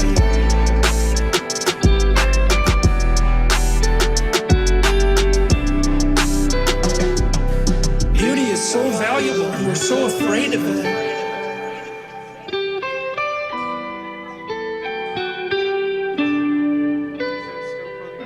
Beauty is so valuable and we're so afraid of it.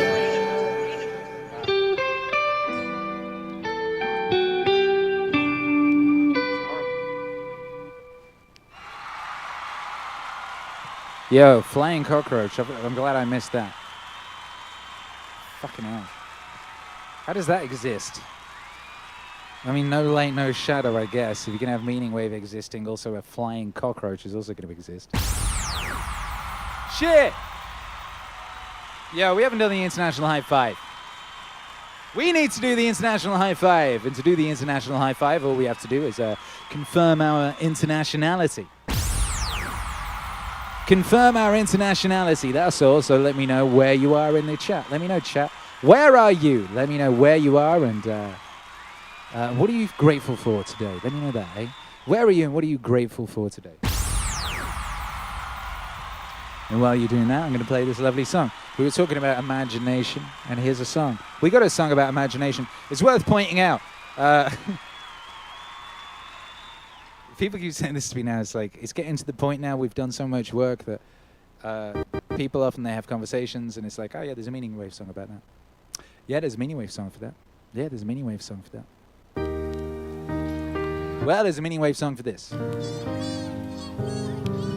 Hey. There's a Meaningwave song for cockroaches, you're right. Akira. It's interesting that some people find science so easy and others find it kind of dull. Yeah, we're 15 followers away from our 69. They took 100 followers off us just before we went live. We're now 15 away from 69. Why it is. If you've not followed, follow. If you've got burner account, use the burner account. Or ring your mum. Carry it to them. You should ring your mum anyway. If you've got a mum to ring, ring her. And then say, hey mum, I need you to do something for me. I need you to subscribe to Akira The Don. And yeah, that would be a life well spent. Akira. It's interesting that some people find science so easy and others find it kind of dull and difficult. Whoa! Especially kids, you know, some of them are just eat it up. And I don't know why it is. It's the same perhaps for all subjects. For instance, lots of people love music and I never could carry a tune. I lose a great deal of pleasure out of that.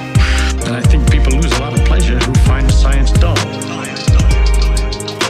In the case of science, I think that one of the things that make it very difficult, it takes a lot of imagination.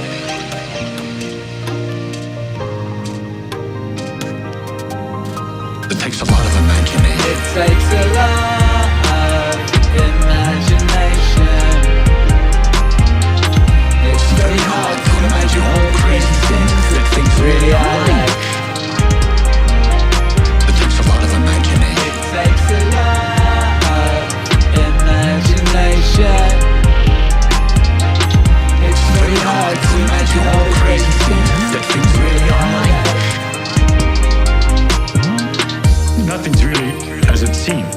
We're used to get, hot and cold, and all that hot and cold is the speeds that the atoms are jiggling.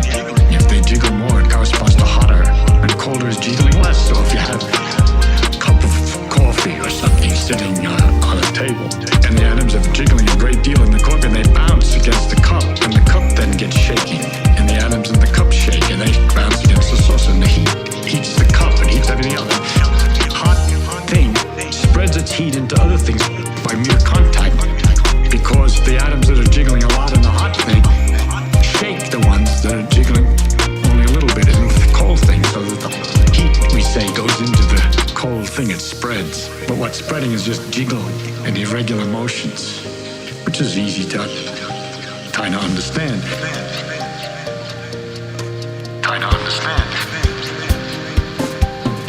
It takes a lot of imagination. It takes a lot of imagination. It's very hard to imagine all the crazy things that things really are like. It takes a lot of imagination. It takes a lot of imagination. It's very hard to imagine all the crazy things that things really are like. Whoa! And if you're used to balls bouncing, you know they slow up and stop after a while. But we have to imagine with the atoms a perfect elasticity. They never lose any energy. Every time they bounce, they keep on bouncing. They're perpetually moving. And that the things that happen when we say something loses energy, if a ball comes down and bounces, it shakes irregularly some of the atoms in the floor. And then when it comes up again, it leaves some of those atoms moving, jiggling. So as it bounces, it's passing its extra energies, its extra motions, to little patches on the floor each time it bounces, and loses a little each time, until it settles down, we say, as if all the motion has stopped. But what's left is the floor is shaking more than it was before, and the atoms in the ball are shaking more than they were before. At the organized motion of all these atoms moving the same way, falling down, and the quiet floor is now transformed into a ball sitting on the ground. But all that emotion is still there in the form of the jiggling of the floor, which is a little bit warmer. But anybody who's hammered a great deal on something knows that it's true, that if you pound something, you can feel the temperature difference. It heats up. It heats up simply because you're jiggling. It takes a lot of imagination. It takes a lot of imagination. It's very imagine all the crazy things, it seems really alright. Oh! It takes a lot of imagination. It's really hard to imagine all the crazy things, it seems really alright. Come on!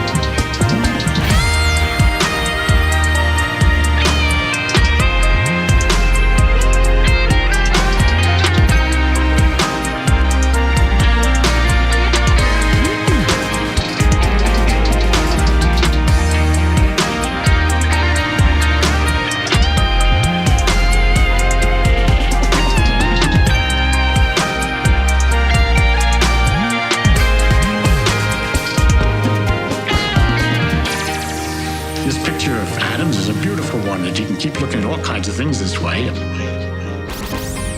find myself trying to imagine all kinds of things all the time. And I get a kick out of it, just like a runner gets a kick out of sweating. I get a kick out of thinking about these things. I can't stop. I mean, I could talk forever.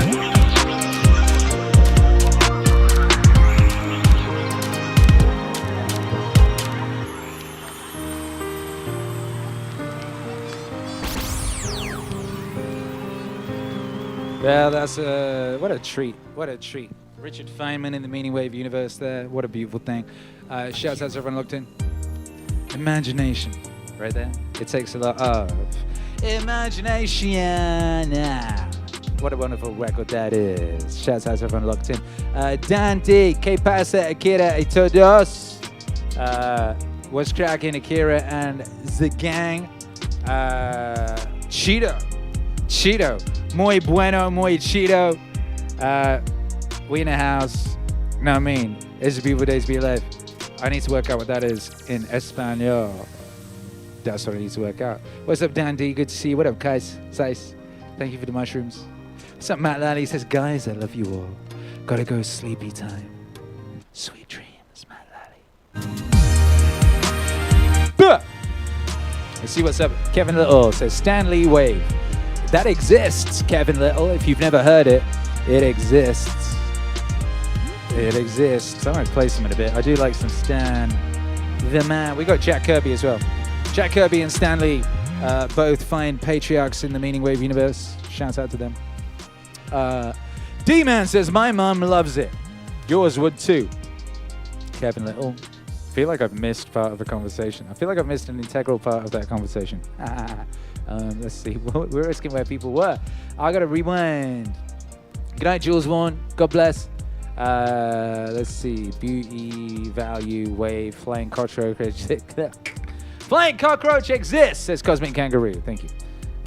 Yes. Let's see. David Howe, what's up? Brother Grimm, what's up? Ike's Man Reed, what's up? Ike Man Reed says, in SpaceX Dragon. Are you? That's cool. Guys, Texas, grateful to be here. Nice.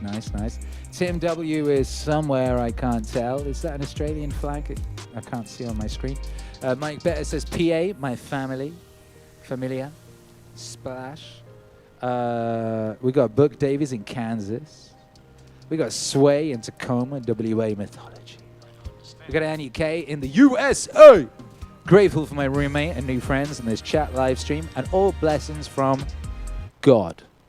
That's what's up. By the way, I know there's people out there that like, I know people like saying universe because they don't want to, because they're like, I know there's people out there that say universe because they're worried people will think things of them if they say God. If you want to say God, just say God. It's okay to say God. It's okay to say God. You know? It's okay to say God. It's also okay to say universe. Say whatever you want. But make sure that what you're saying is the thing that you really mean. And the thing you really want to say. That's the important thing. Say the thing you mean and you want to say. D-Man, Tri-State, grateful for freedom. Ikeman Reed is now in the Middle Earth. Ikeman Reed is maneuvering around all over the place.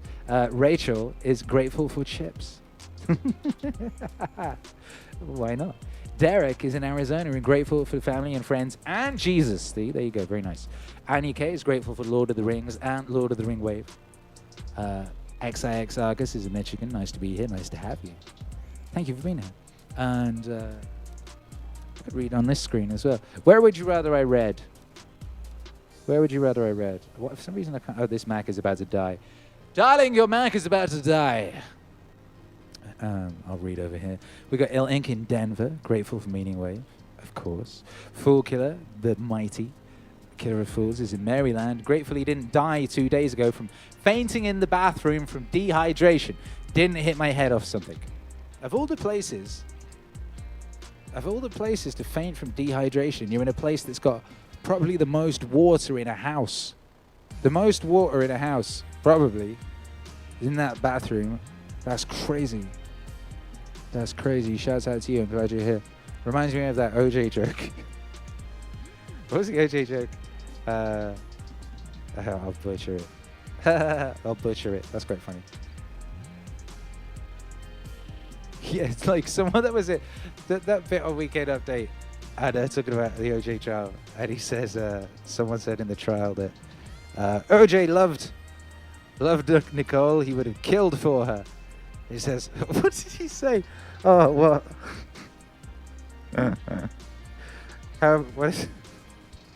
That the person who would kill for you killed you. What bad luck. Kevin Little says, I have not got my mum to listen yet. Why not? Why not? Tahani is in East Tennessee. Grateful that I have a room. Most people throughout history have not had a room. I have a room. You do have a room, and that is amazing. And what's also amazing is that some people pronounce room, rum. Did you know that? Room. Posh British people call it a room. And shout out to them. Shout out to posh British people.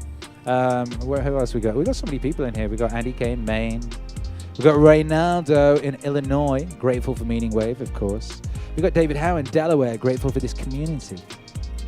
Derek is having his mum subscribe right now. Derek is the real MVP. Scotsley says he's got clout. Do you know who Akira the Don is? Of course, he's amazing. I got to add Gutfeld to the soundboard. I got a lot of people I need to add to the soundboard. I got to add Jocko to the soundboard.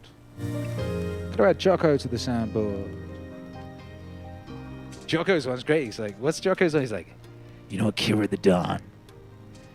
You ever put on Akira the Don tunes? 8-minute long tunes.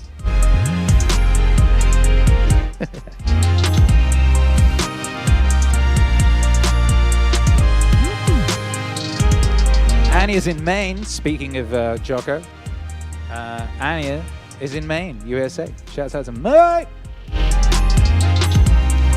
X-Hammer's in Wichita, Kansas. Grateful for getting a chance to go on a date to a Tech 9 concert. More so the date itself with a lovely Latina. Hey, muy bien. Muy divertido. Disfruta, X-Hammer 13 Thor. Disfruta. Dat fruta. Yo, do you know about the whole pedo thing? I couldn't believe that. Could not believe that. Tim W, what's up? Biological Bootleg, what's up? Dandy, what's up? I'm so a bit fine. David House says, I love this song. I'm a scientist, but I have a somewhat short attention span, but a great imagination. Had lower grades in classes, but pretty inventive in the lab. Song makes me feel better about the bees. Good. Glad to be useful. Tahani says, I can't keep up with these capsules. I want all the merch. Oh yeah, we got new merch.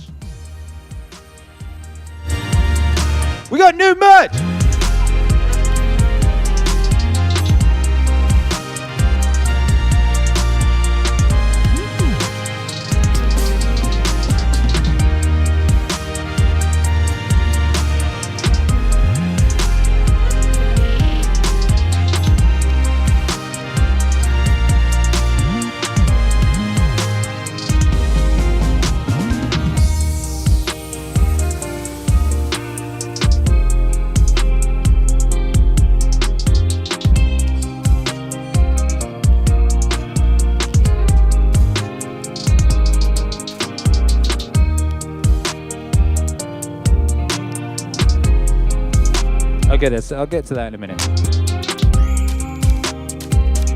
We've got Liz in North Cal.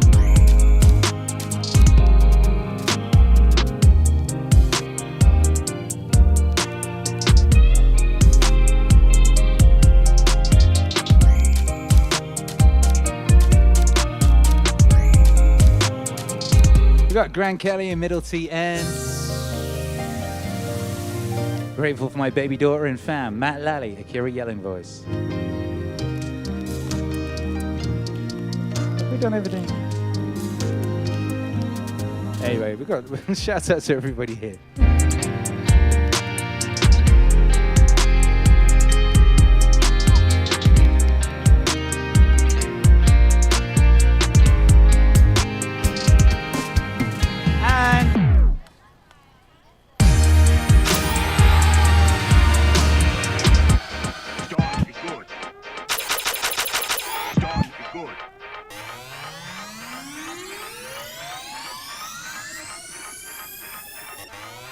Three,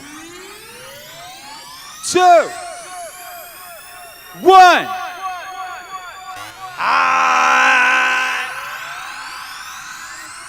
Bye. Hi, bye. Hi, bye. In the human unconscious, Boy. a pervasive need for a logical universe that makes sense. Sense. That makes sense. That makes sense. But the real universe is always one step beyond logic. One step beyond logic. One step beyond logic.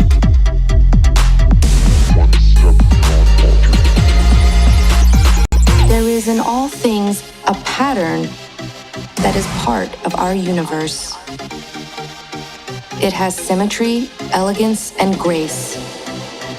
Those qualities you find always in that which the true artist captures.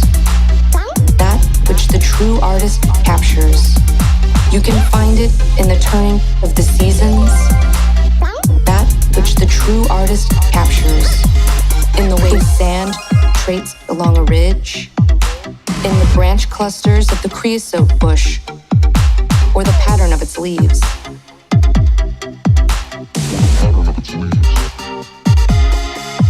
We try to copy these patterns in our lives, in our society, seeking the rhythms, the dances, the forms that comfort.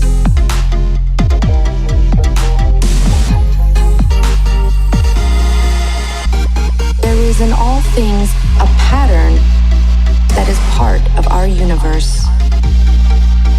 It has symmetry, elegance, and grace. Those qualities you find always in that which the true artist captures. That which the true artist captures. You can find it in the turning of the seasons. That which the true artist captures. Yet, it is impossible to see peril in the finding of ultimate perfection. Ultimate perfection. Ultimate perfection. Peril in the finding. It is clear that the ultimate pattern contains its own fixity.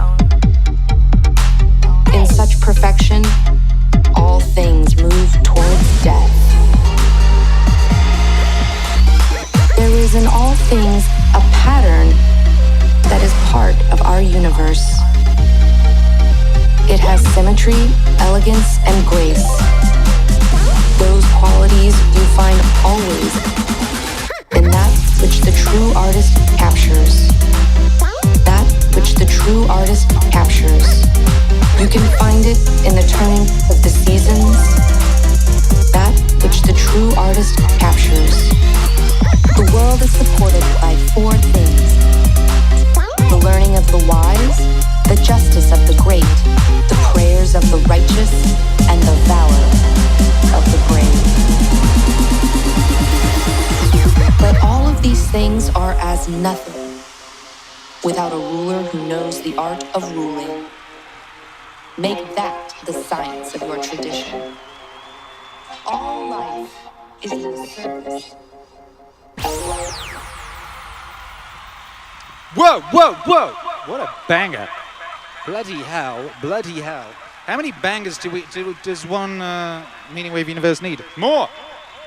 That's how many more. More bangers, and shouts out to the new merch drop. We got a new merch drop. New merch drop, the 7th merch drop of this fine year, 2021 AD. Brand new designs, all designed by your friendly neighborhood Don. MEANINGWAVE game, one-man Donda type of situation. No, one-man Donda. Shouts out to the team. Not just me, I got a team. But yo. I designed all these.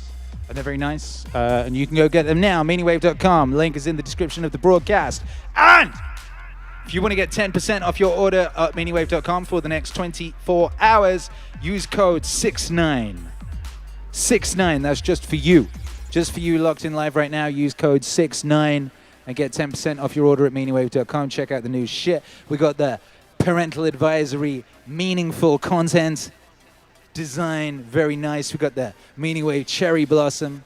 All of them are in, most of them, I do most in cotton these days, but we have access to full-blown sublimation. And the MEANINGWAVE Cherry Blossom is full-blown all over print, including velvet. The hoodies and the sweaters are in heavyweight and lightweight. The lightweight is a blend. The lightweight is very kind of fluffy on the interior. It's very, very cozy.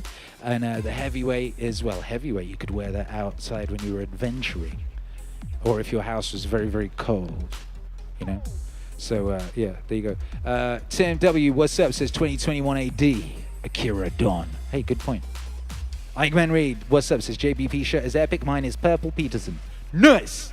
Tahani N says code 69. That's right, 69. 69. And we're currently 12 people away from reclaiming our 69,000 subs. So let's get some more subs up in this piece. Ill Ink says, I recommend the Velvet. It is good. It is good. X-Hammer 13 Thought says, whoa. MEANINGWAVE Cherry Blossom. That's right.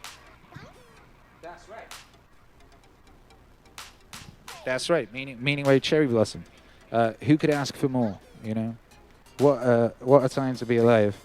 When in the time of MEANINGWAVE Cherry Blossom, that's the world that we live in. Look at it. Look at it. Where's the MEANINGWAVE Cherry? There it is. Look, it comes in pants. Look at the pants. It comes in joggers. It says men's joggers, but ladies can wear them as well because they can. But we also have leggings for the ladies. But look, see, it comes in standard and velvet. Velvet. Very nice. Crushed velvet, not just any old velvet. It's been crushed. And you gotta crush velvet, you know? You gotta crush it. You don't want it just wandering around having you know, thing. It gets too big.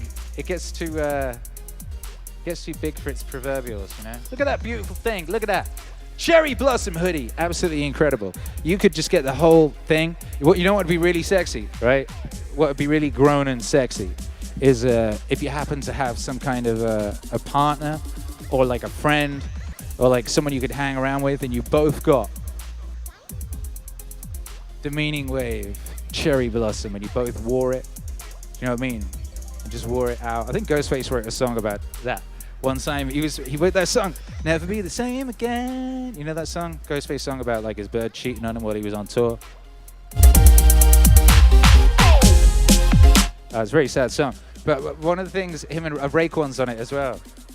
And like Raekwon's like remembering when the good old days when him and his boo used to wear matching velour tracksuits. And I thought that's really the peak of romance right there. That's the peak of like, you know, the relationship period where it's all romantic and shit. Like that's peak that when you're wearing matching velour tracksuits, particularly with a shade of pastel pink. You know what I mean? Anya says, what song is this? Well, this right now is the instrumental of the previous song. The previous song was called One Step Beyond Logic from the Dunewave EP. And the instrumental is called Bamf. Bamf! And it's this. I made this in Hollywood in 2014. 2015, this beat maybe? I don't know. 2015 maybe?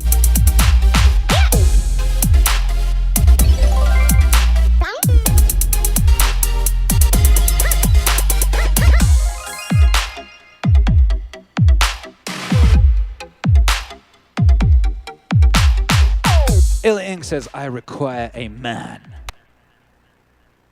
that will wear matching jumpsuits with me. That's right. That's basically it. That's like, you know, if you're doing that thing, we write out like list, the kind of, what kind of a man I need, what kind of a woman I need, whatever. Obviously, they've got to like Meaningwave, and they've got to be willing and eager to wear matching Meaningwave velvet with you. Then that's someone you can marry, you know. That's someone that you can have children with. That's someone you can colonize other planets with. Yeah, I mean, but like, yeah, my goal is like try to do useful things, try to maximize the probability the future's good, make the future exciting, something you look forward to, you know. With Tesla, we're like trying to make things that people love. How many things can you buy that you really love, that really give you joy? Bam! So rare, so rare. I wish there were more things. That's what we're trying to do. Just make things that somebody loves. Like, what are the set of things that can be done to make the future better? You know,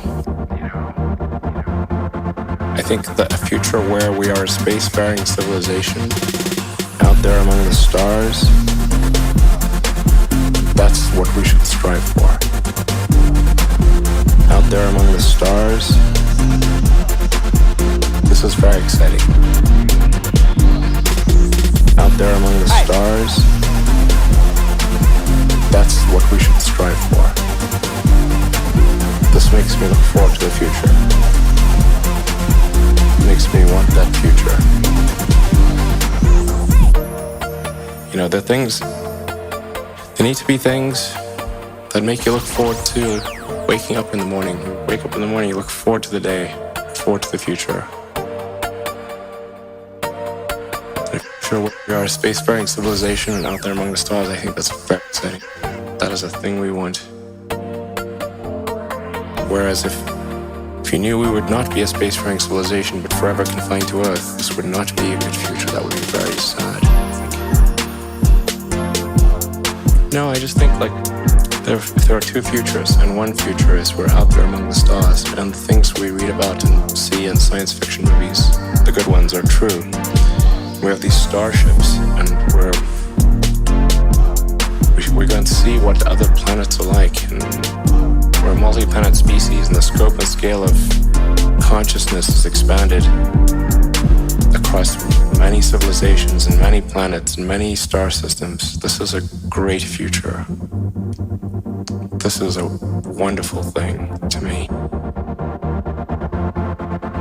And that's what we should strive for. Out there among the stars, that's what we should strive for. Out there among the stars, this is very exciting. Out there among the stars, that's what we should strive for. This makes me look forward to the future. Makes me want that future.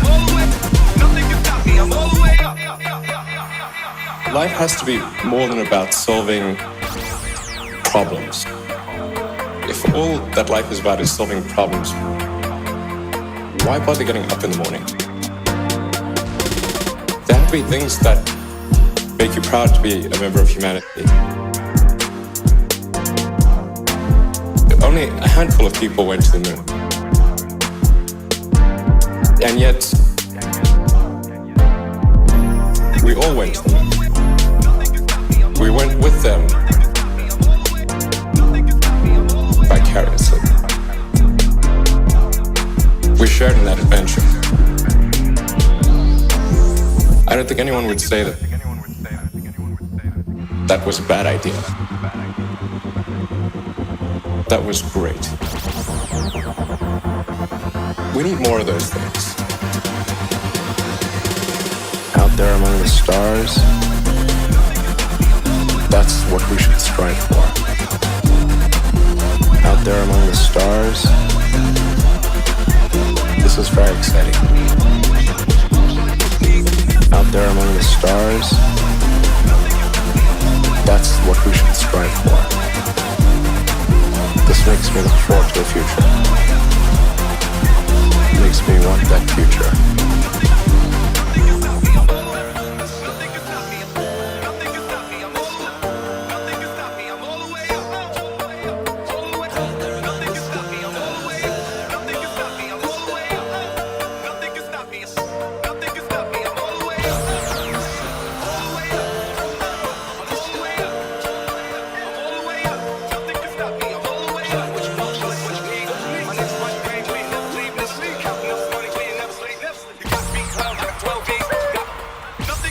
I'm all the way.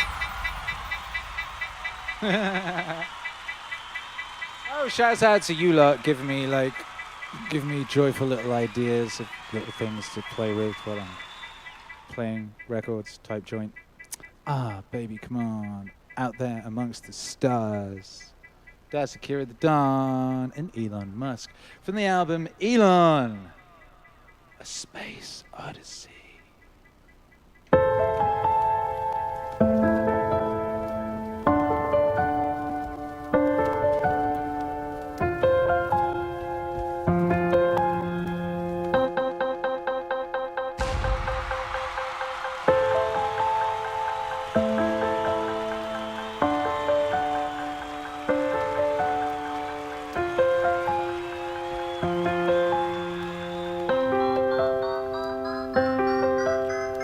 Friday, about 6 p.m.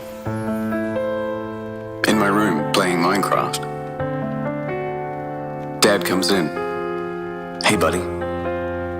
Have any plans for the weekend? No, not really, no. Why don't you go out with some friends? It's a nice night.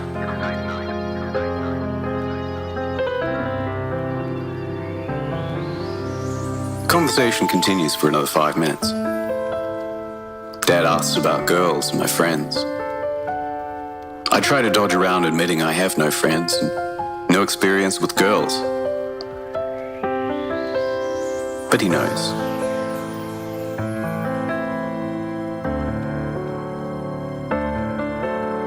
But he knows.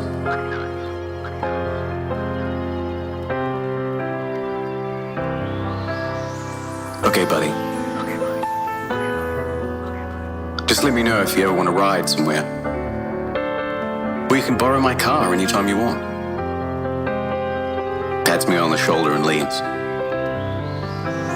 I get back to Minecraft. After a few minutes, feel thirsty. No drinks in my room. Venture out to the kitchen. Hear my dad in the living room, crying. Look around the corner. He's looking through photo albums of pictures of me. Hey, Dad. He looks up, trying to hide that he was crying. I'm going out with some friends. Can I borrow the car? He smiles the happiest smile I've seen in years. Sure thing, buddy. He gets up and hugs me, tears in his eyes. I get dressed, get in the car and leave. I drive to an empty parking lot in an industrial area. I go to sleep in the back seat. Return home the next morning. Pretend I was out with friends all night. Dad hugs me again. I've been doing this almost every weekend for months now.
respect because it is good. What is human deserves our affection because it is like us. What is divine deserves our respect because it is good. What is human deserves our affection because it is like us. Yo, nothing is more pathetic than people who run around in circles, delving into the things that lie beneath, and conducting investigation into the souls of the people around them, when all you have to do is pay attention to the power inside you and worship it sincerely. Keep it becoming muddled with turmoil, becoming aimless and dissatisfied with nature. Just worship it sincerely. Keep it becoming muddled with turmoil, becoming aimless and dissatisfied with nature. Divine and human. Divine deserves our respect because it is good. What is human deserves our affection because it is like us. What is divine deserves our respect because it is good. What is human deserves our affection because it is like us.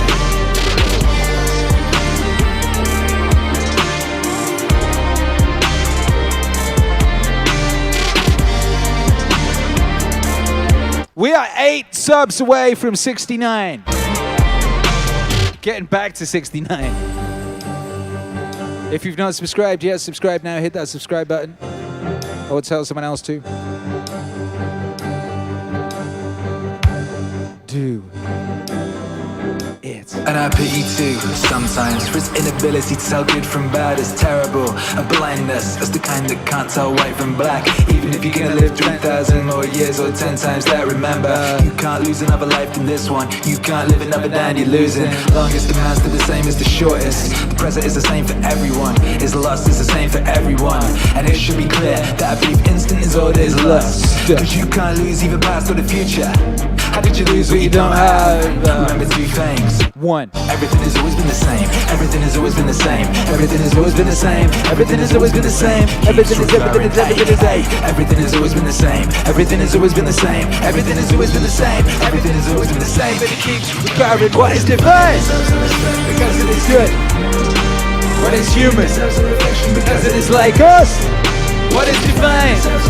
Because it is good. What is human? Because it is like us. Hey.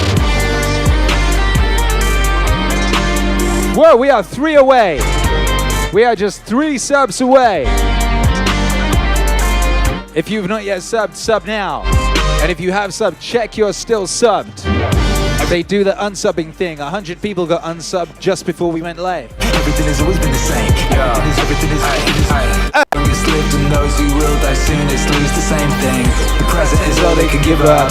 The present is all they can give up. That's all you have, and what you do not have, you cannot lose.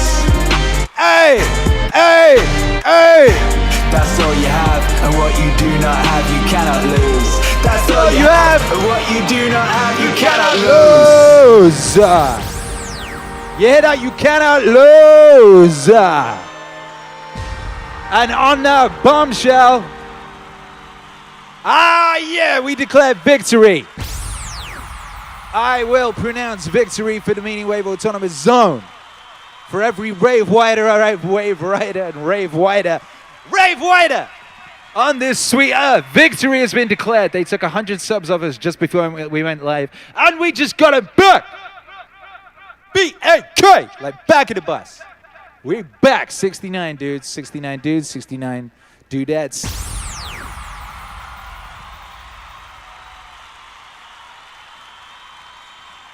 All you need is the will to win.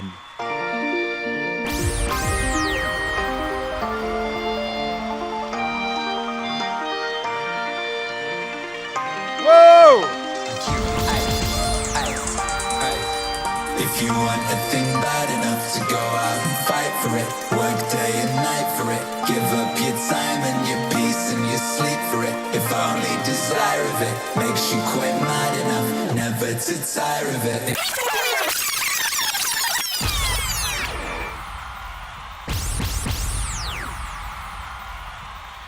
Meaningwave Autonomous Zone! 69,000 subs up in this thing! Congratulations, well done, and thank you. Thank you for your epic support. We had like 4K when I started the hyperproductivity experiment. Now here we are. 69K! Just 420 away from the mythical 69,420 figure, which is a very important figure. In numerology, that's a very powerful number in numerology.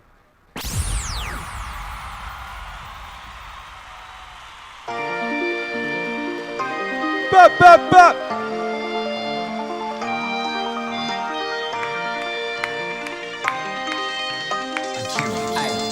Aye, aye.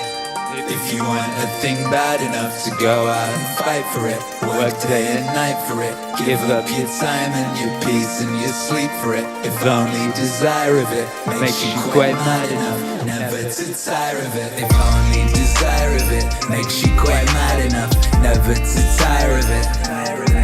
Makes you hold all other things tawdry and you cheat for it. Hold all other things tawdry and you cheat for it. If life seems all empty and useless without it, and all that you scheme and you dream is about it, if gladly you'll sweat for it, fret for it, plan for it, lose all your terror and God or a man for it.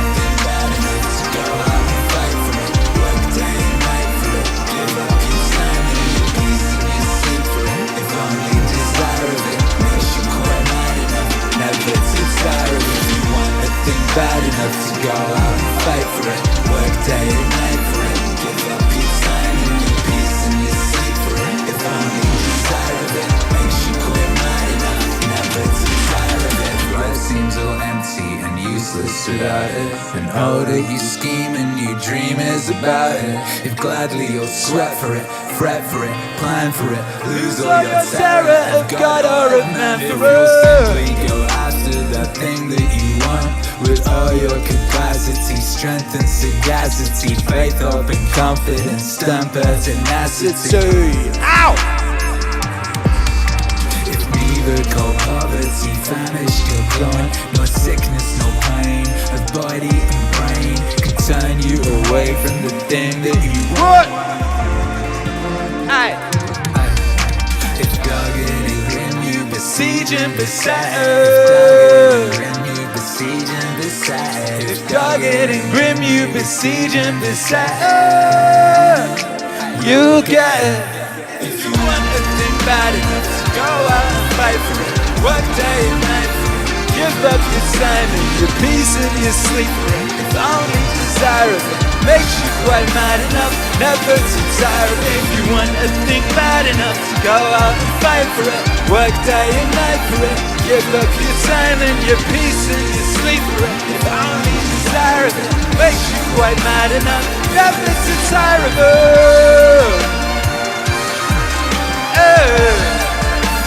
Never to tire of it.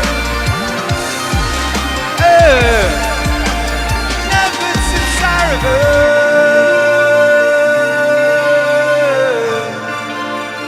Never to tire of it.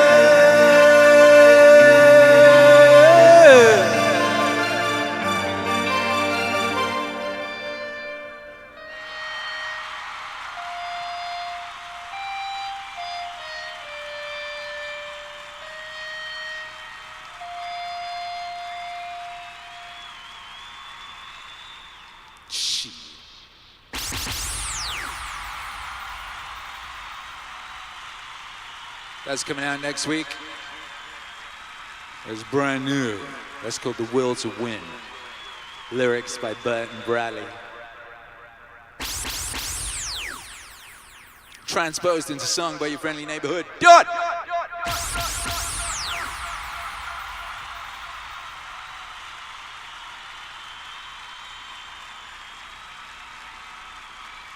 Now, this next song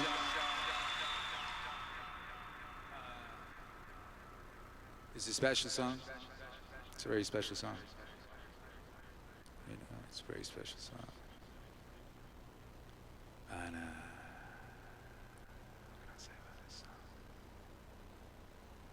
It's the first song from what will be an album that I've been working on for a couple of years in the background. As you know, with MEANINGWAVE, as a Greg Gutfeld, shout out to Greg Gutfeld. Greg Gutfeld said so correctly, MEANINGWAVE isn't It's a musical epic story, and it's psychotechnology, with the aim of helping listeners achieve their potential in this lifetime. And you know, narrative structure is important in a story. You don't just, you know, start at the end and move to the middle or something like that. So this album, we've been moving towards. There's a few things that need to be said before the whole album is placed, but one song from the album was unleashed into the world around this time last year, about 10 months ago, I think it was. And then we made a music video for it just like 2 weeks ago. 2 weeks ago. And it's a very song that was very, it was a hard song to make because I kept crying while I was making it. Some songs be like that. I don't know if you get this thing. Sometimes you hear someone talking about something and you feel it, right? And then you put the music on it, and it's the music that is what it makes you feel. And the combination of the two creates tears. It's really quite the bloody thing. You know, it's quite the bloody thing. And then it's difficult when you're making a song like that because it keeps making you cry. And like you're making the song and you're like, oh, you know, and it's a strange, strange thing. But I wanted to make this for a long time. And I noticed one day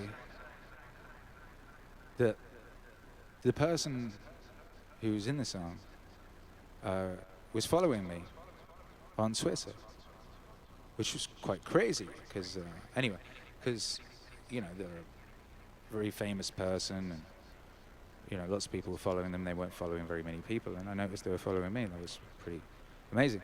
And I wondered if it was because they'd already appeared on a Meaningwave song, like accidentally, well, not accidentally, indirectly. When Scott Adams, we played the song earlier, it's called Good versus Good, you know, and it was Scott Adams reading a Norm Macdonald tweet, basically. And I noticed Norm was following me, and I never do this.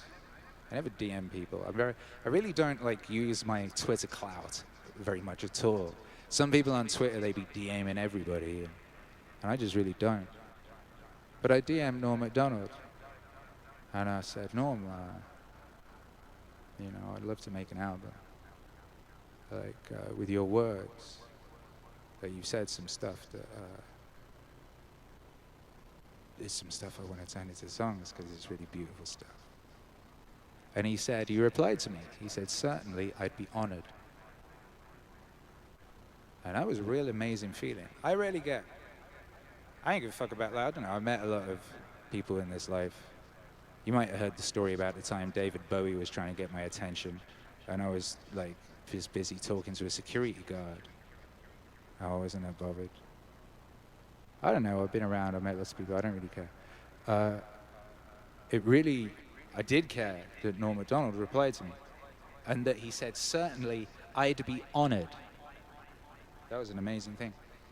And I said, wonderful. I look forward to sharing it with you. Blessings. And then he replied to that, and he said, you too, pal. And if you need anything retweeted, let me know. You strike me as my favorite type of person, a free man. And that made me cry. Because that's true. That's all I'd ever wanted to be. That's what was always at the root of everything in my life. That's why I ran away from home when I was 7 years old. That's why I left home when I was 15. That's why I went through all that I did and had all the adventures I did. And it's why I resonated so much with Norm, because I saw that in him. And that's why I loved his book so much. It reminded me of me. And it reminded me of the things I longed for and aspired to. And it reminded me of a spirit that I admired that I always admired. A spirit that some people think is gone from the world, but it's not gone from the world. It exists all over the place. You just have to pay attention. And it exists. It existed in Norm Macdonald. Norm Macdonald was that. He was that in everything he did, in everything he said, in the way he carried himself. And it was probably, I don't know, it's amongst the, like I said, like no like award or chart position or like record sales or anything like that could come close to comparing to what I felt when I asked Norm Macdonald if I could have his position to make a record with his voice, and he said he'd be honored. And then he said what he said after that. And as I said, it breaks my heart that he'll never hear the album. Well, he'll hear the album. I won't get to send it to him, but he'll hear it. And that's wonderful. And I got to exist in the tiny, tiny blip in human history when Norm Macdonald weaved his magic in the world. I could have been born at any point in human history. I got to be here for that. So I'm grateful.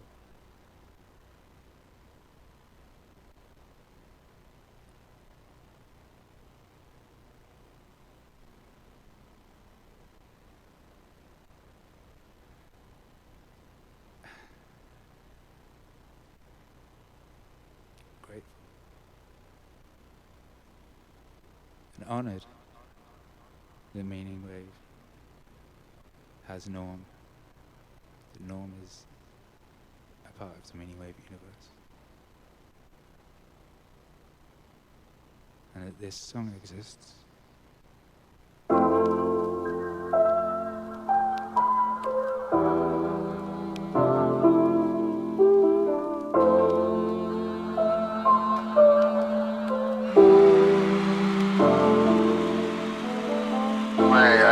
I find I have some beliefs that are too inflammatory to even discuss, unfortunately. Because there are certain things in society that you're not allowed to believe or speak publicly. And so I'll just never say that. I'll just leave them right over my head. Because there are certain things in society that you're not allowed to believe or speak publicly. And so I'll just never say them. I'll just leave them in my little head. But mostly, I find all these things ridiculous. First of all, I hate that we force people into identifying themselves by little tiny... because we oppress people, we further oppress them by forcing them to identify themselves as what I consider less than human.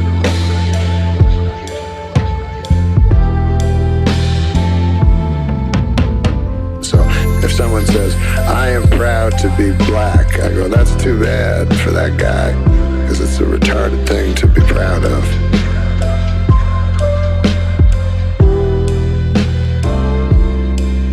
We see it with white power. If someone says, I'm proud to be white, we see how ridiculous that sounds. But we don't see it when a person says, because they've been oppressed, I'm proud to be black.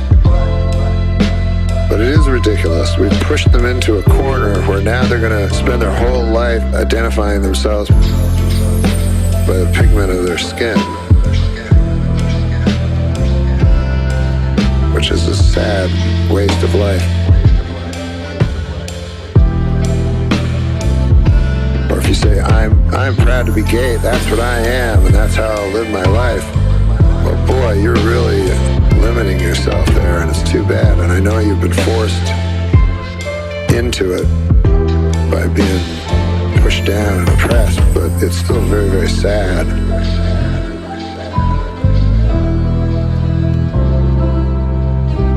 And I don't think of myself as Canadian, and I think it's a terrible thing to say you're proud to be a Canadian or proud to be an American. All that stuff is nonsense. You may as well be proud to have lungs. You didn't accomplish nothing. You're just born somewhere, or you were just born with a skin that's a certain color, or born with a sexual attraction to a certain type of person. That stuff's all. It's all just little miniature things in life that are so unimportant.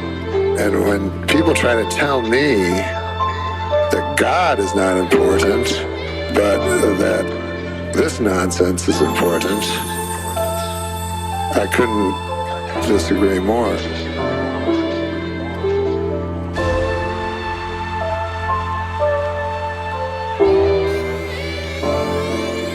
Because there are certain things in society that you're not allowed to believe or speak publicly.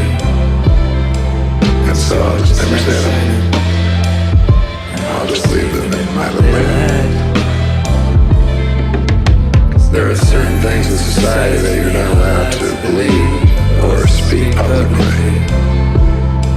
And so I'll just never say them. I'll just leave them in my little head. Hey, there are certain things in society that you're not allowed to believe or speak publicly. So I'll just never say them, and I'll just leave them in my little head. There are certain things in society you're not allowed to believe or speak publicly. So I'll just never say them, and I'll just leave them in my little head.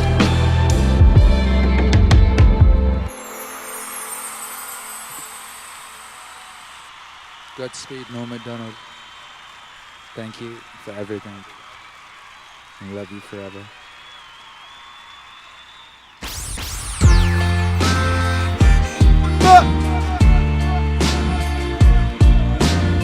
Shout out to everyone locked in. Make some noise for Norm Macdonald, the greatest to ever do it.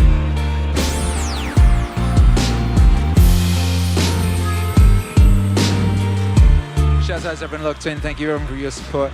What's up, Brother Grim? What's up, Andrew Kamarami?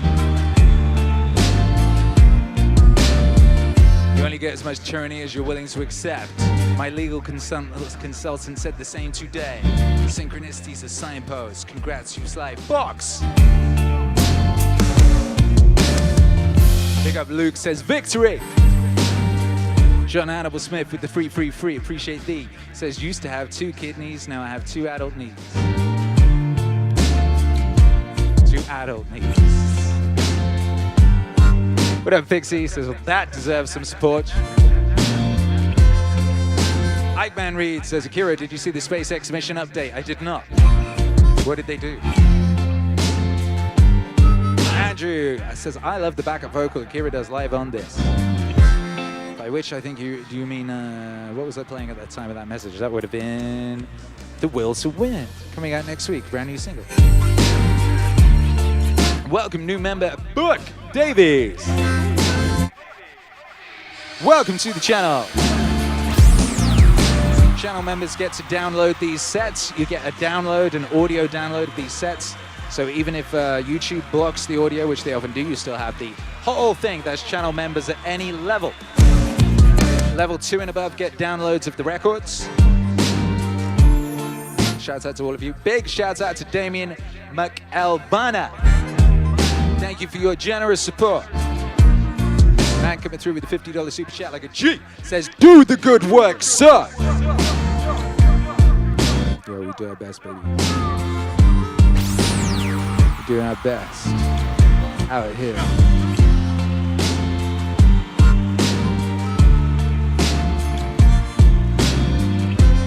Cyclops says, would you be okay with your wonderful tribute to Norm being clipped and posted as its own video? I think lots of people would love to hear it. It is as its own video. Unless you mean like what I just said there, and I don't even know what I just said. I kind of blacked out. You ever get that? I don't even know what just happened. Based in New Zealand says, thank you, Akira. Norm lives on through your music. But by the way, of course, if any of you want to do any clipping of anything, always. Johnny Appleseed says, this is amazing, man. Thank you. You are beautiful and you are breathtaking. Breathtaking! Tim W says, can we get some Echo Charles and Jocko too? You already know. Have you been sneaking in? Have you been peeking in this place? You've been listening to the Jocko 2 sessions.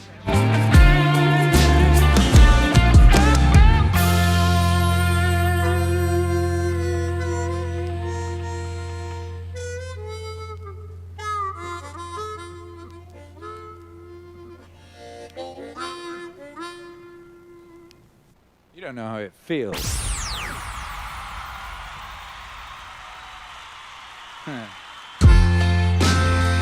Hey! This is another song that's got Norm Macdonald on it.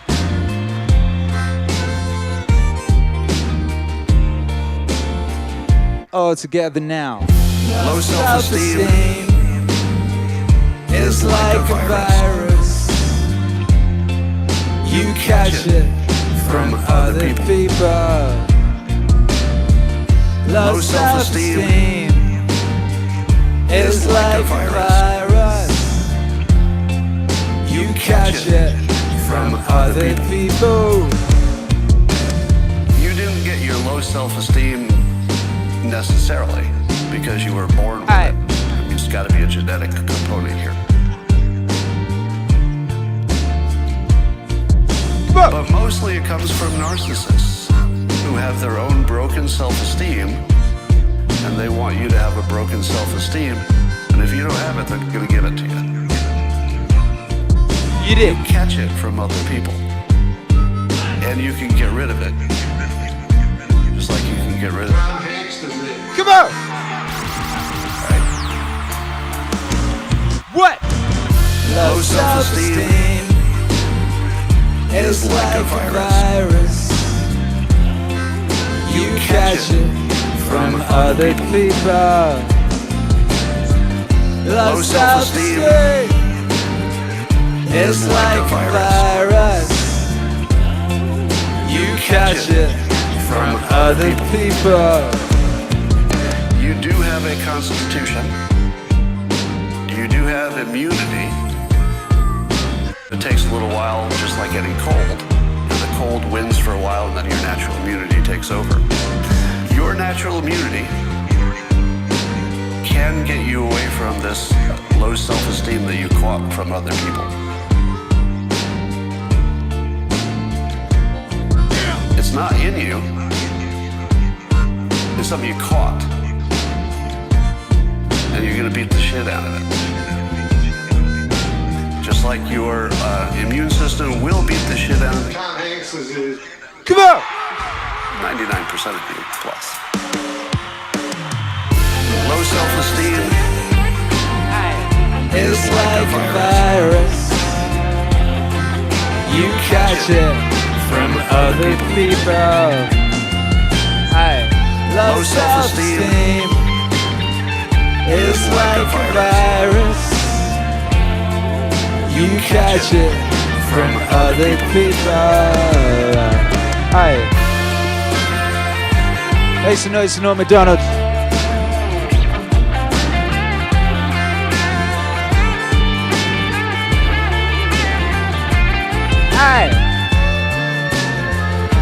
Make some noise for Scott Adams and the basket case theory.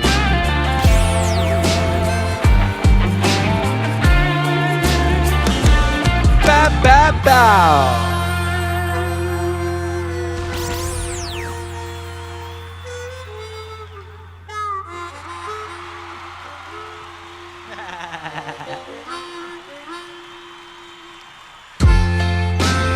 People are always like, Akira the Don, why'd you call it Tom Hanks disease?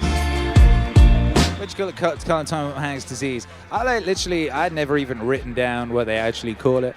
I never say it. I'd never written down what they actually call it until I explained this story on Twitter the other day. It felt weird.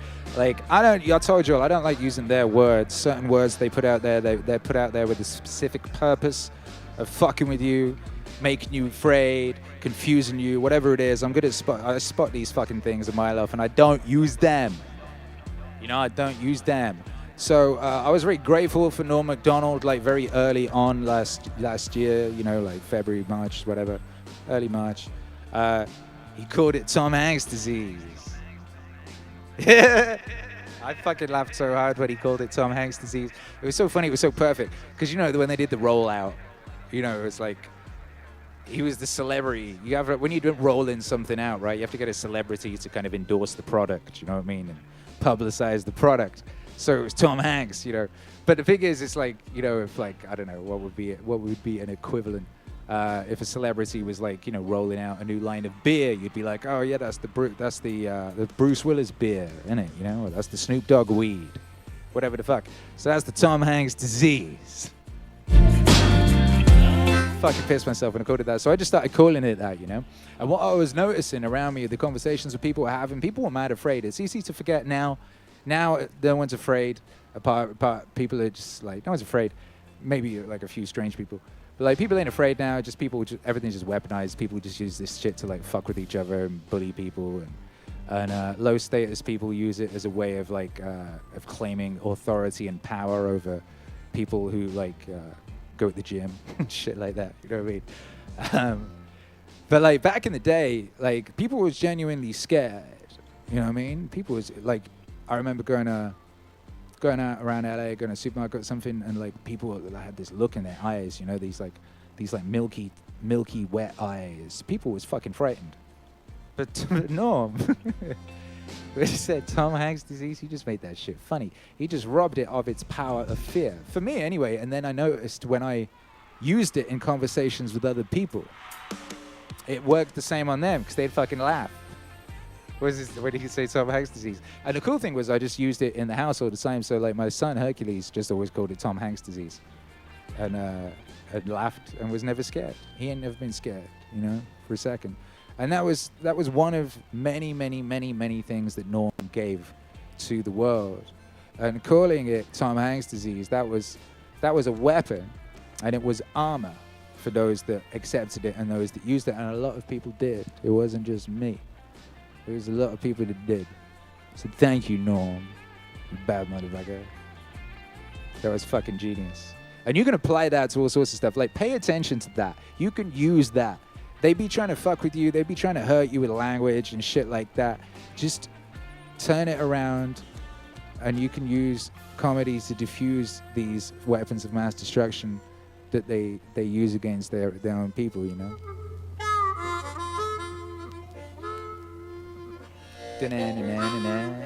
Shouts out to this fucking harmonica.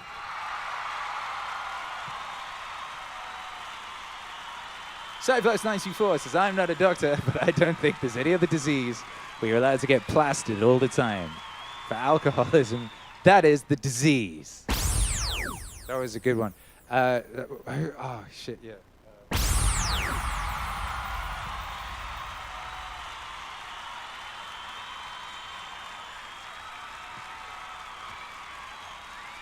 That was like, what was the joke? Mitch Hedberg's one about alcoholism is the only disease where you're allowed to shout at people for having it, or be mean to people that have it.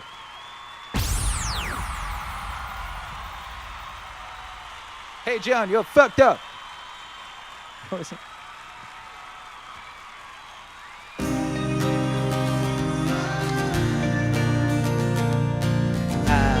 Come on!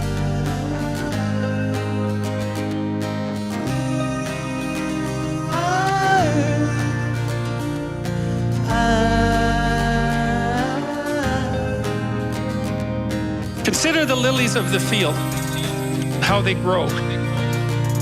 They toil not, neither do they spin. And yet I say unto you, that even Solomon in all his glory was not arrayed like one of these. Wherefore, if God so clothes the grass of the field, which today is and tomorrow is cast into the oven, shall he not much more clothe you? Oh, ye of little faith. Oh, ye of little faith. Oh, ye of little faith. Oh, ye of little faith.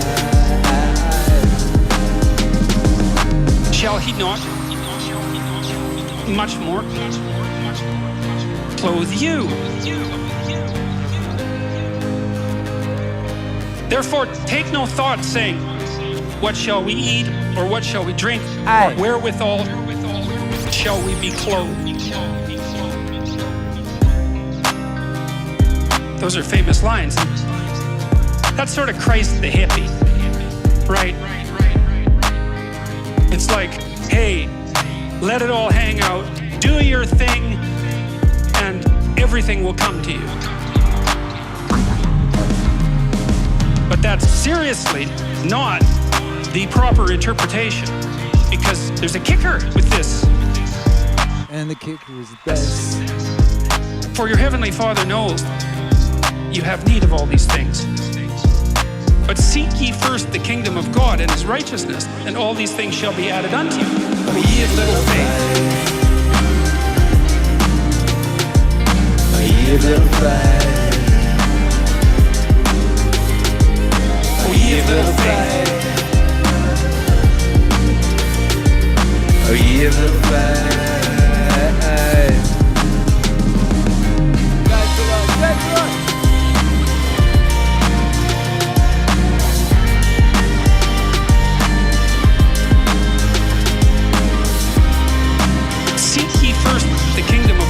And his righteousness, and all these things shall be added unto you. That's a lot different than the hippie thing. That's a lot different than the hippie thing. Right. That's a lot different than the hippie thing. That's a lot different than the hippie thing. Right. That's a lot different than the hippie thing. That's a lot different than the hippie thing. Right. That's a lot different than the hippie thing. That's a lot different than the hippie thing. Right. There's a very, very, very interesting idea here. It's certainly one of the most profound ideas that I've ever encountered. If you configure your life so that what you are genuinely doing is aiming at the highest possible good, then the things that you need to survive and to thrive on a day-to-day basis will deliver themselves to you. If you dare to do the most difficult thing that you can conceptualize, your life will work out better than it will if you do anything else. Well, how are you going to find out if that's true? There's no way you're going to find out whether or not that's true unless you do it. You have to be all in this game. All in this game. All in this game. All in this game. O ye of little faith. O ye of little faith. O ye of little faith. O ye of little faith. The three transformations of the spirit. That's Nietzsche. That's the prologue to Thus Spake Zarathustra. When you are a child, when you are young, you are a camel. The camel gets down on its knees and says, put a load on me. This is obedience. This is receiving the instruction and information that your society knows you must have in order to live a competent life. When the camel is well loaded, he gets up on his feet and runs out into the desert, where he becomes transformed into a lion. The heavier the load, the more powerful the lion. The heavier the load, the more powerful the lion. The heavier the load, the more powerful the lion. The function of the lion is to kill the dragon. And the name of the dragon is Thou Shalt. And on every scale of the dragon there is a Thou Shalt imprinted. Some of it comes from 2,000 years, 4,000 years ago. Some of it comes from yesterday morning's newspaper headline. When the dragon is killed, the lion is transformed into a child. An innocent child living out of its own dynamic. Nietzsche uses the term ein aus sich. Rollend is the rod. A wheel rolling out of its own center. That's what you become. That is the mature individual.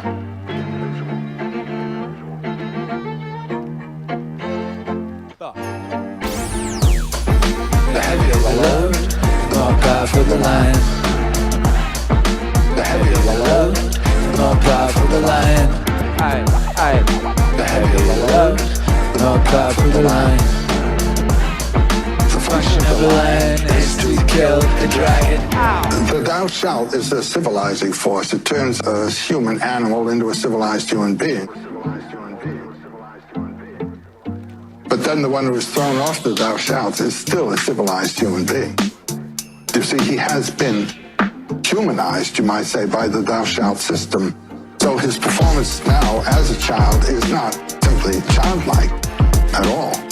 He has assimilated the culture and thrown it off as a Thou Shalt. But this is the way in any artwork. You go to work and study an art. You study the techniques. You study all the rules. And the rules are put upon you by a teacher. Then there comes a time of using the rules, not being used by them. Do you understand what I'm saying? The heavier the load, the more powerful the lion. The heavier the load, the more powerful the lion. The heavier the load, the more powerful the lion. The function of the lion is to kill a dragon. Ow! The heavier the load, the more powerful the lion. The heavier the load, the more powerful the lion. The heavier the load, the more powerful the lion. The function of the lion is to kill the dragon. Alright!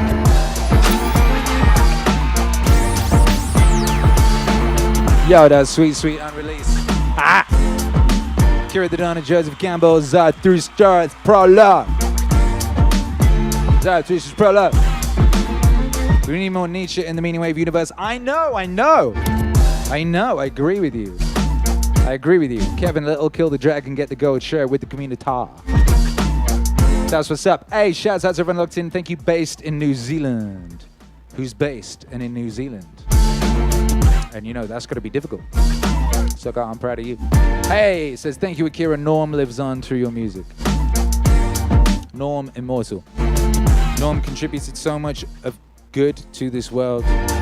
That light will echo on forever. That light will shine forever. Shadows will be fleeing that light for all time.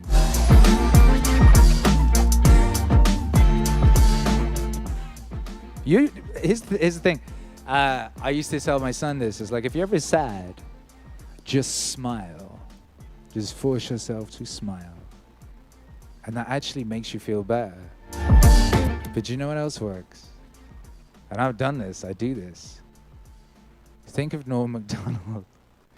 Just imagine his face. You know Macdonald's face when he's just told a joke and he's not sure if it's clear. Maybe it's a bit over the head, or maybe it's a bit naughty or whatever. He got this sly dog look about him. And I fucking love that smile. That Norm smile when he's just put something into the world.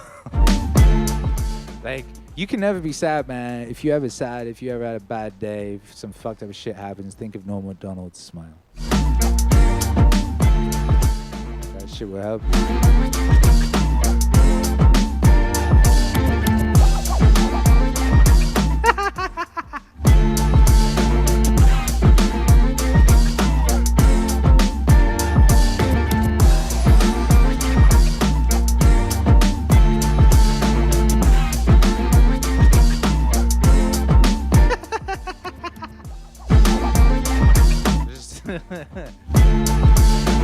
Yeah, but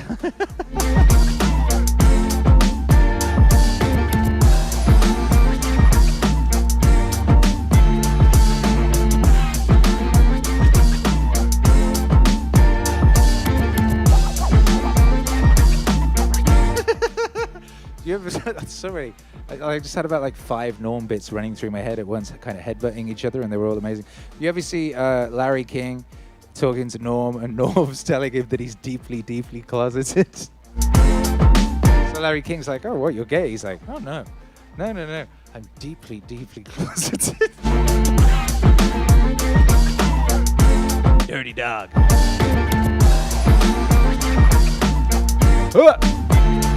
Shaky Powers is up to something. Look. D-Man says, Norm was a comedian, and I know for a fact, even after his death, he would want you to smile and laugh. Well, you say that.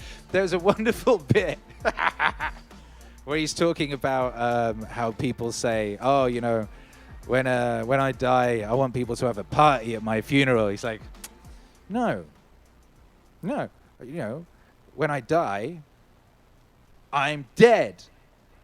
I'm dead. Time for parties is afterwards. This is a time for mourning. Something to that effect.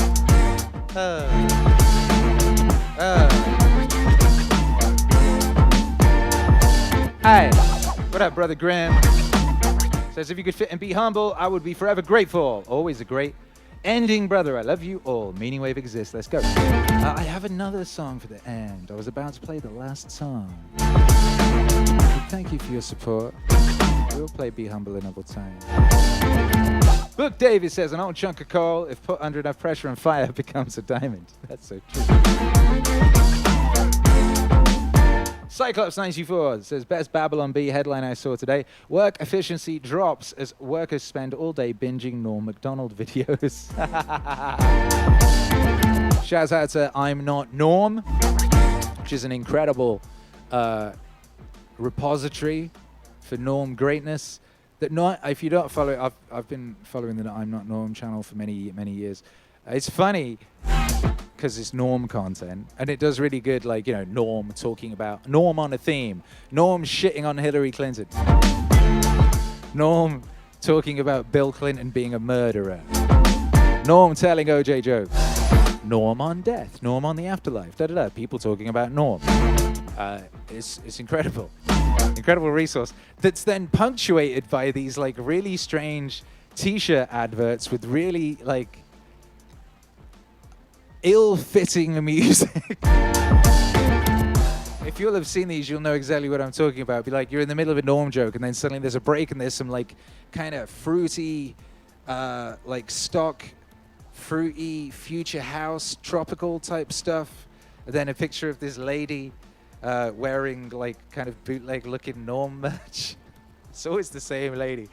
And she always has this like look about her like she's being held at gunpoint. And it just adds to the whole experience. It really adds so much. You know, shouts out to whoever I messaged I'm Not Norm once, because I Am Not Norm, I was looking for a clip, and I'm still looking for it now. By the way, if any of you have seen this clip, I had it bookmarked in my shit I want to make songs with thing, right?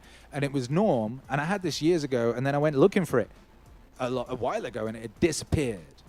It'd been deleted off the internet. I sometimes I need to just download stuff as soon as I see it, but I see so much stuff that I want for later. I bookmark it or whatever. I've got folders. I've got playlists and shit, right? Anyway, it was Norm, and he was doing a book signing for his book, and someone asked him about, like, you know, the based on a true story thing, and he said, and I can't remember the exact quote, but he basically said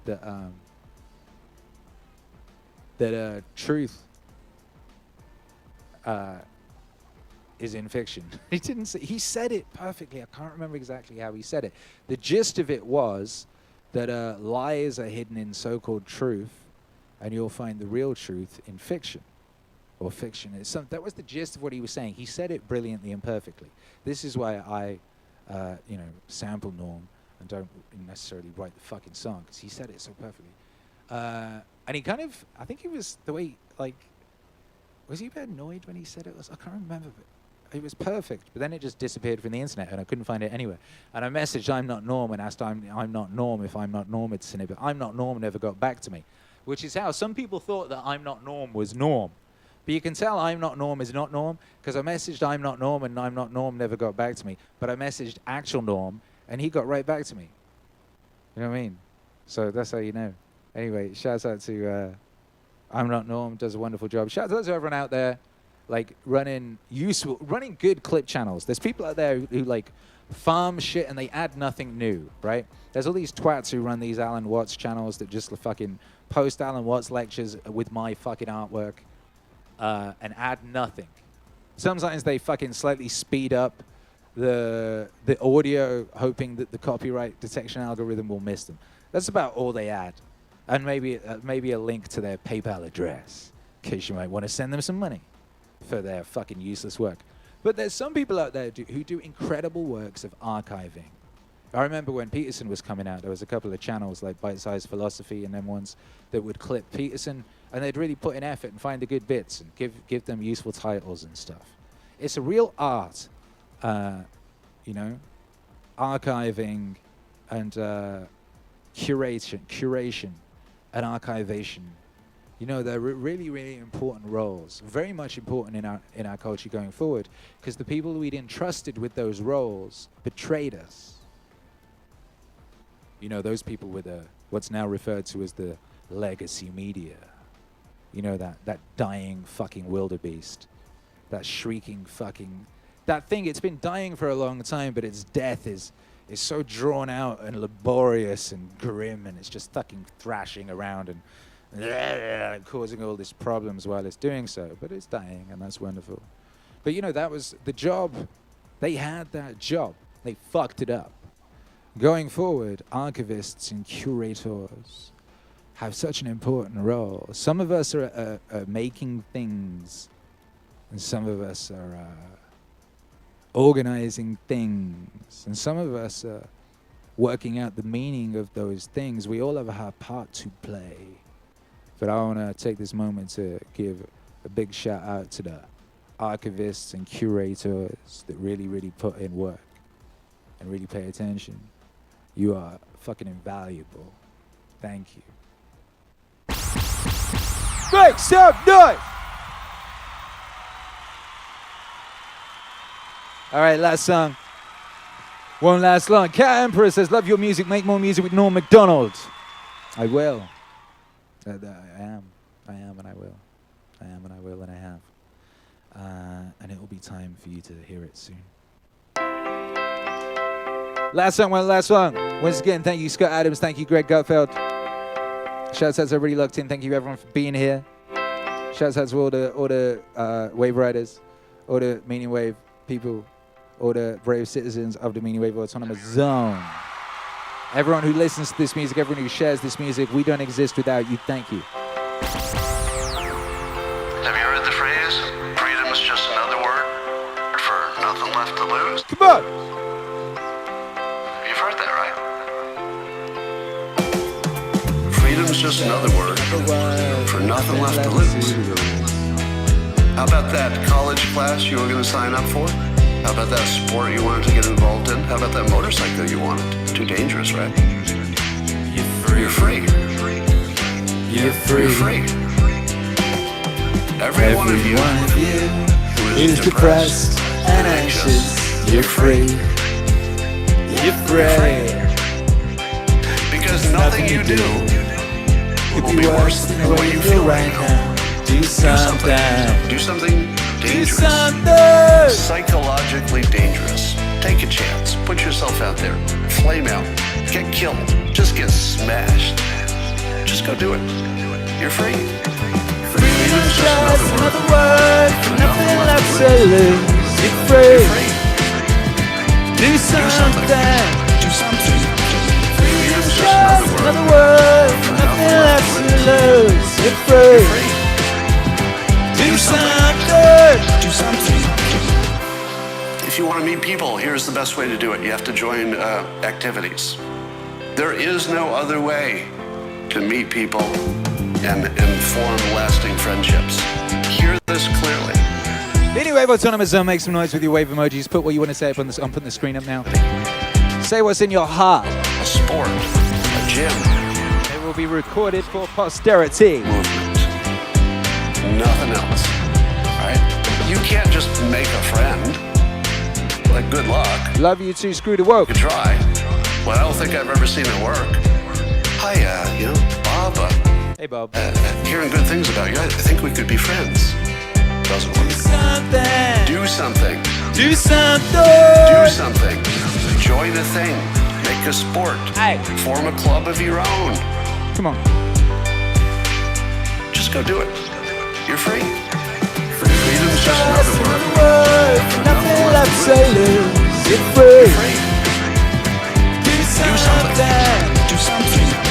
Freedom's just another word for nothing left to lose. You're free. Do something. Do something. Why would you not form a club of your own? Because you're afraid nobody would come, right? What's the difference? You're as good as dead. You're depressed, you're anxious, you hate your life. You're thinking about putting I can't say that here, but you're thinking about maybe life isn't worth it. You're free. You're absolutely free. Go have some fun. Freedom's just another word for nothing left to lose. You're free. Do something. Do something. Freedom's just another word for nothing left to lose. You're free. Do something. Do something. Come on.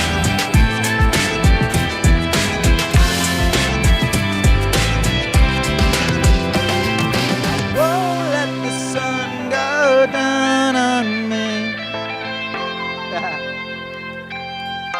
Hey. Now, I gotta tell you, I've used this technique a number of times, and man, does it work. It really works. You're free. Just remember that people criticizing you are narcissists. They are broken. Don't let it break you. You've got some techniques now, and I think you're gonna be a lot better. Go get yourself some friends, and you'll find your mental health problems feel a lot better. Go get involved in something. Join a group. Form a group. Be the boss. That is your advice for the day. Aye. And I will talk to you.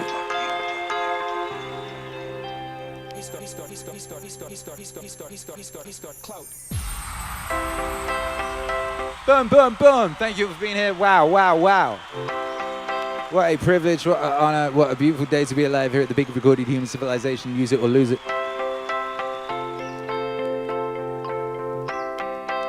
Freedom is just another word for nothing left to lose.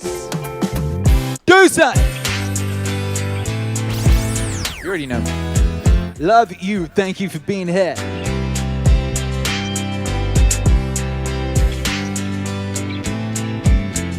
Mike Betters. Thank you everyone who supported us tonight, you beautiful things. Shouts out to all the new members. Thank you everyone who subscribed, who brought us back to the brink. Like I said, it was hilarious. It wasn't hilarious. We were on 69,000 earlier today. Then like a whole gang of our followers just got deleted in a second. Just disappeared.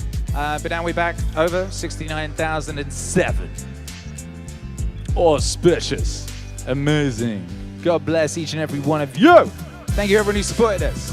Mike Bassett, Cedric Taj, Mute Barbecue, Sice, Maisie Matt Lally, Maisie Chris Olin, X Hammer 13-4, Liz Bay C, DSS, Turbo man like bloody Sway. Big shout out to you, Sway. Appreciate you, you beast.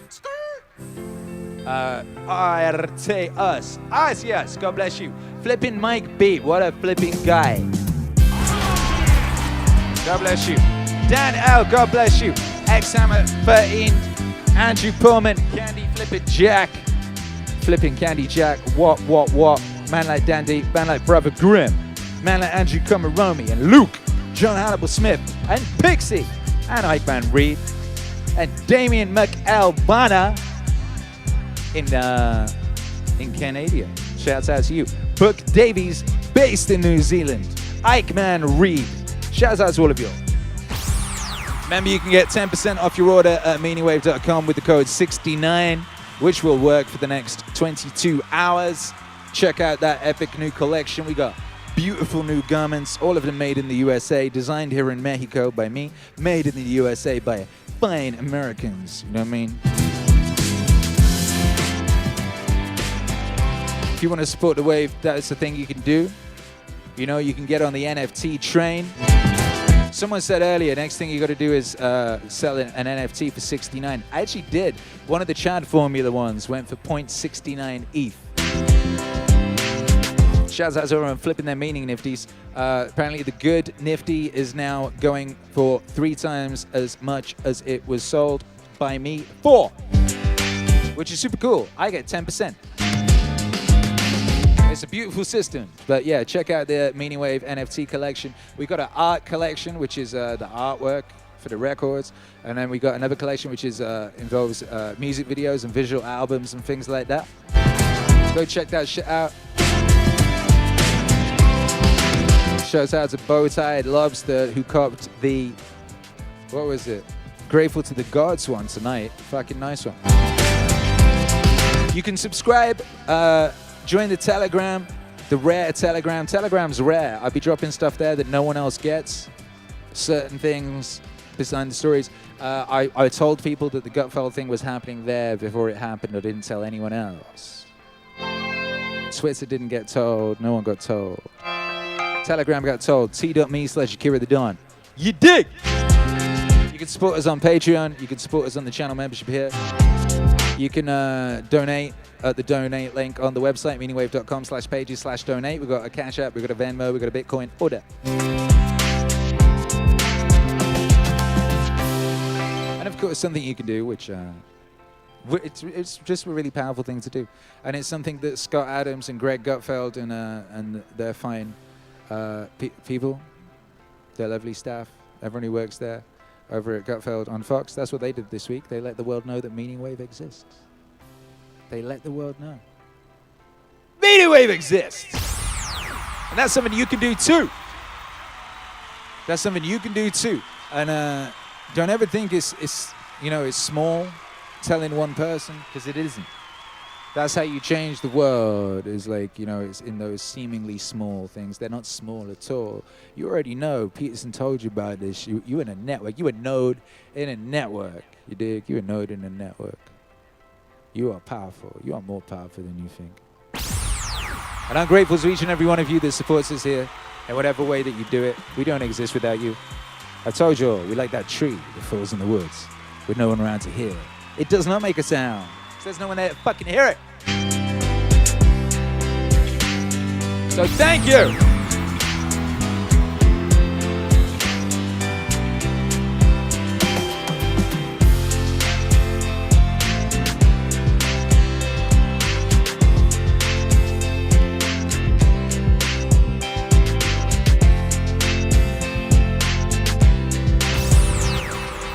We'll be back.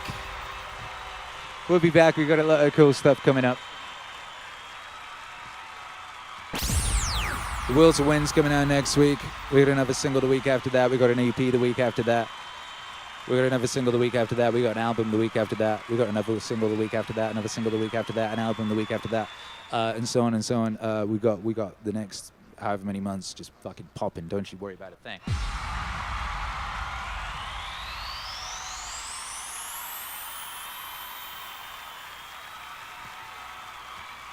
Don't let the bastards grade you down. Be brave. And don't forget, you are more powerful than you think. What's the answer to the meaning of life? Here's an answer.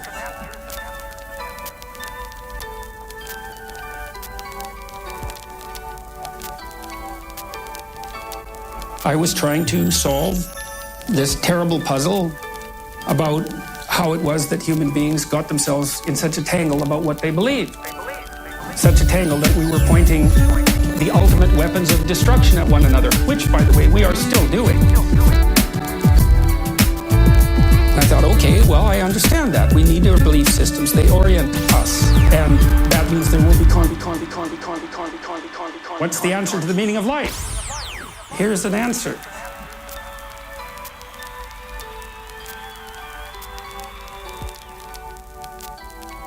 Godspeed, Norm Macdonald. I was trying to solve. We love you forever. This terrible puzzle about how it was that human beings got themselves in such a tangle about what they believed. Such a tangle that we were pointing the ultimate weapons of destruction at one another, which, by the way, we are still doing. I thought, okay, well, I understand that. We need our belief systems. They orient us. And that means there will be conflict between belief systems, and that can be a catastrophe. And that's being played out everywhere, again, in very many ways. What's the solution to that? Well, one possibility is there's no solution. It's just mayhem all the way around. Could be the case. But it seemed to me, as I delved into it, that the proper solution to that was to live properly as an individual. You're more powerful than you think. Way more powerful. God only knows what you are. In the final analysis, you're more powerful than you think. Way more powerful. You're blind to your own weaknesses, but you're also blind to your own strengths. And so then I think, well, if you got your act together, it'd be better for you, and instantly it would be better for your family, assuming they wanted you to get your act together, and not everyone does. And then it would be better for the community. Like, how far could you take that? If you stopped wasting time, and if you stopped lying, and if you oriented yourself to the highest possible good that you could conceive of, and you committed to that. How much good could you do? Well, I would say, why don't you find out? So, that's what I think you should do. You should find out. Hey. You're more powerful than you think. Way more powerful. God only knows what you are. In the final analysis, you're more powerful than you think. Hey, hey. Way more powerful. You're blind to your own weaknesses, but you're also blind to your own strengths. Maybe you could sort yourself out so that you wanted nothing but the good. And then maybe you could help make that manifest in the world. Maybe we wouldn't have all these terrible problems then. At least we'd have fewer of them, and that would be a start. And that would be a start. And be a start. And that would be a start. Do you know who Akira The Don? The answer to the problem of humanity is the integrity of the individual. You're more powerful than you think. Way more powerful. God only knows what you are. In the final analysis, you're more powerful than you think. Way more powerful. You're blind to your own weaknesses, but also blind to your own strengths. That's the answer. So, and then you think, well, what's the barrier? And the barrier is, are you willing to accept the responsibility? And part of the answer to that is, reduce the damn responsibility until it's tolerable. You don't have to fix everything at once. You could just start by fixing the things that you could fix. You could do it with even less self-sacrifice. You could start by fixing only the things that you want to fix. God, you can get a massive way that way. So, do it. See what happens. That's what you should have been taught right from the beginning. Aim at the highest good. Tool yourself into something that can attain it. and go out there and manifest it in the world. Everything that comes your way will be. Everything that comes your way will be a blessing. Everything that comes your way will be a blessing. Everything that comes your way will be a blessing. Everything that comes your way will be a blessing. Everything that comes your way will be a blessing. Everything that comes your way will be a blessing. Everything that comes your way will be a blessing. Everything that comes your way will be a blessing. Everything that comes your way will be a blessing. Everything that comes your way will be a blessing. Everything that comes your way will be a blessing. Everything that comes your way will be a blessing. Everything that comes your way will be a blessing. Everything that comes your way will be a blessing. Everything that comes your way will be a blessing. Everything that comes your way will be a blessing. Everything that comes your way will be a blessing. Everything that comes your way will be a blessing.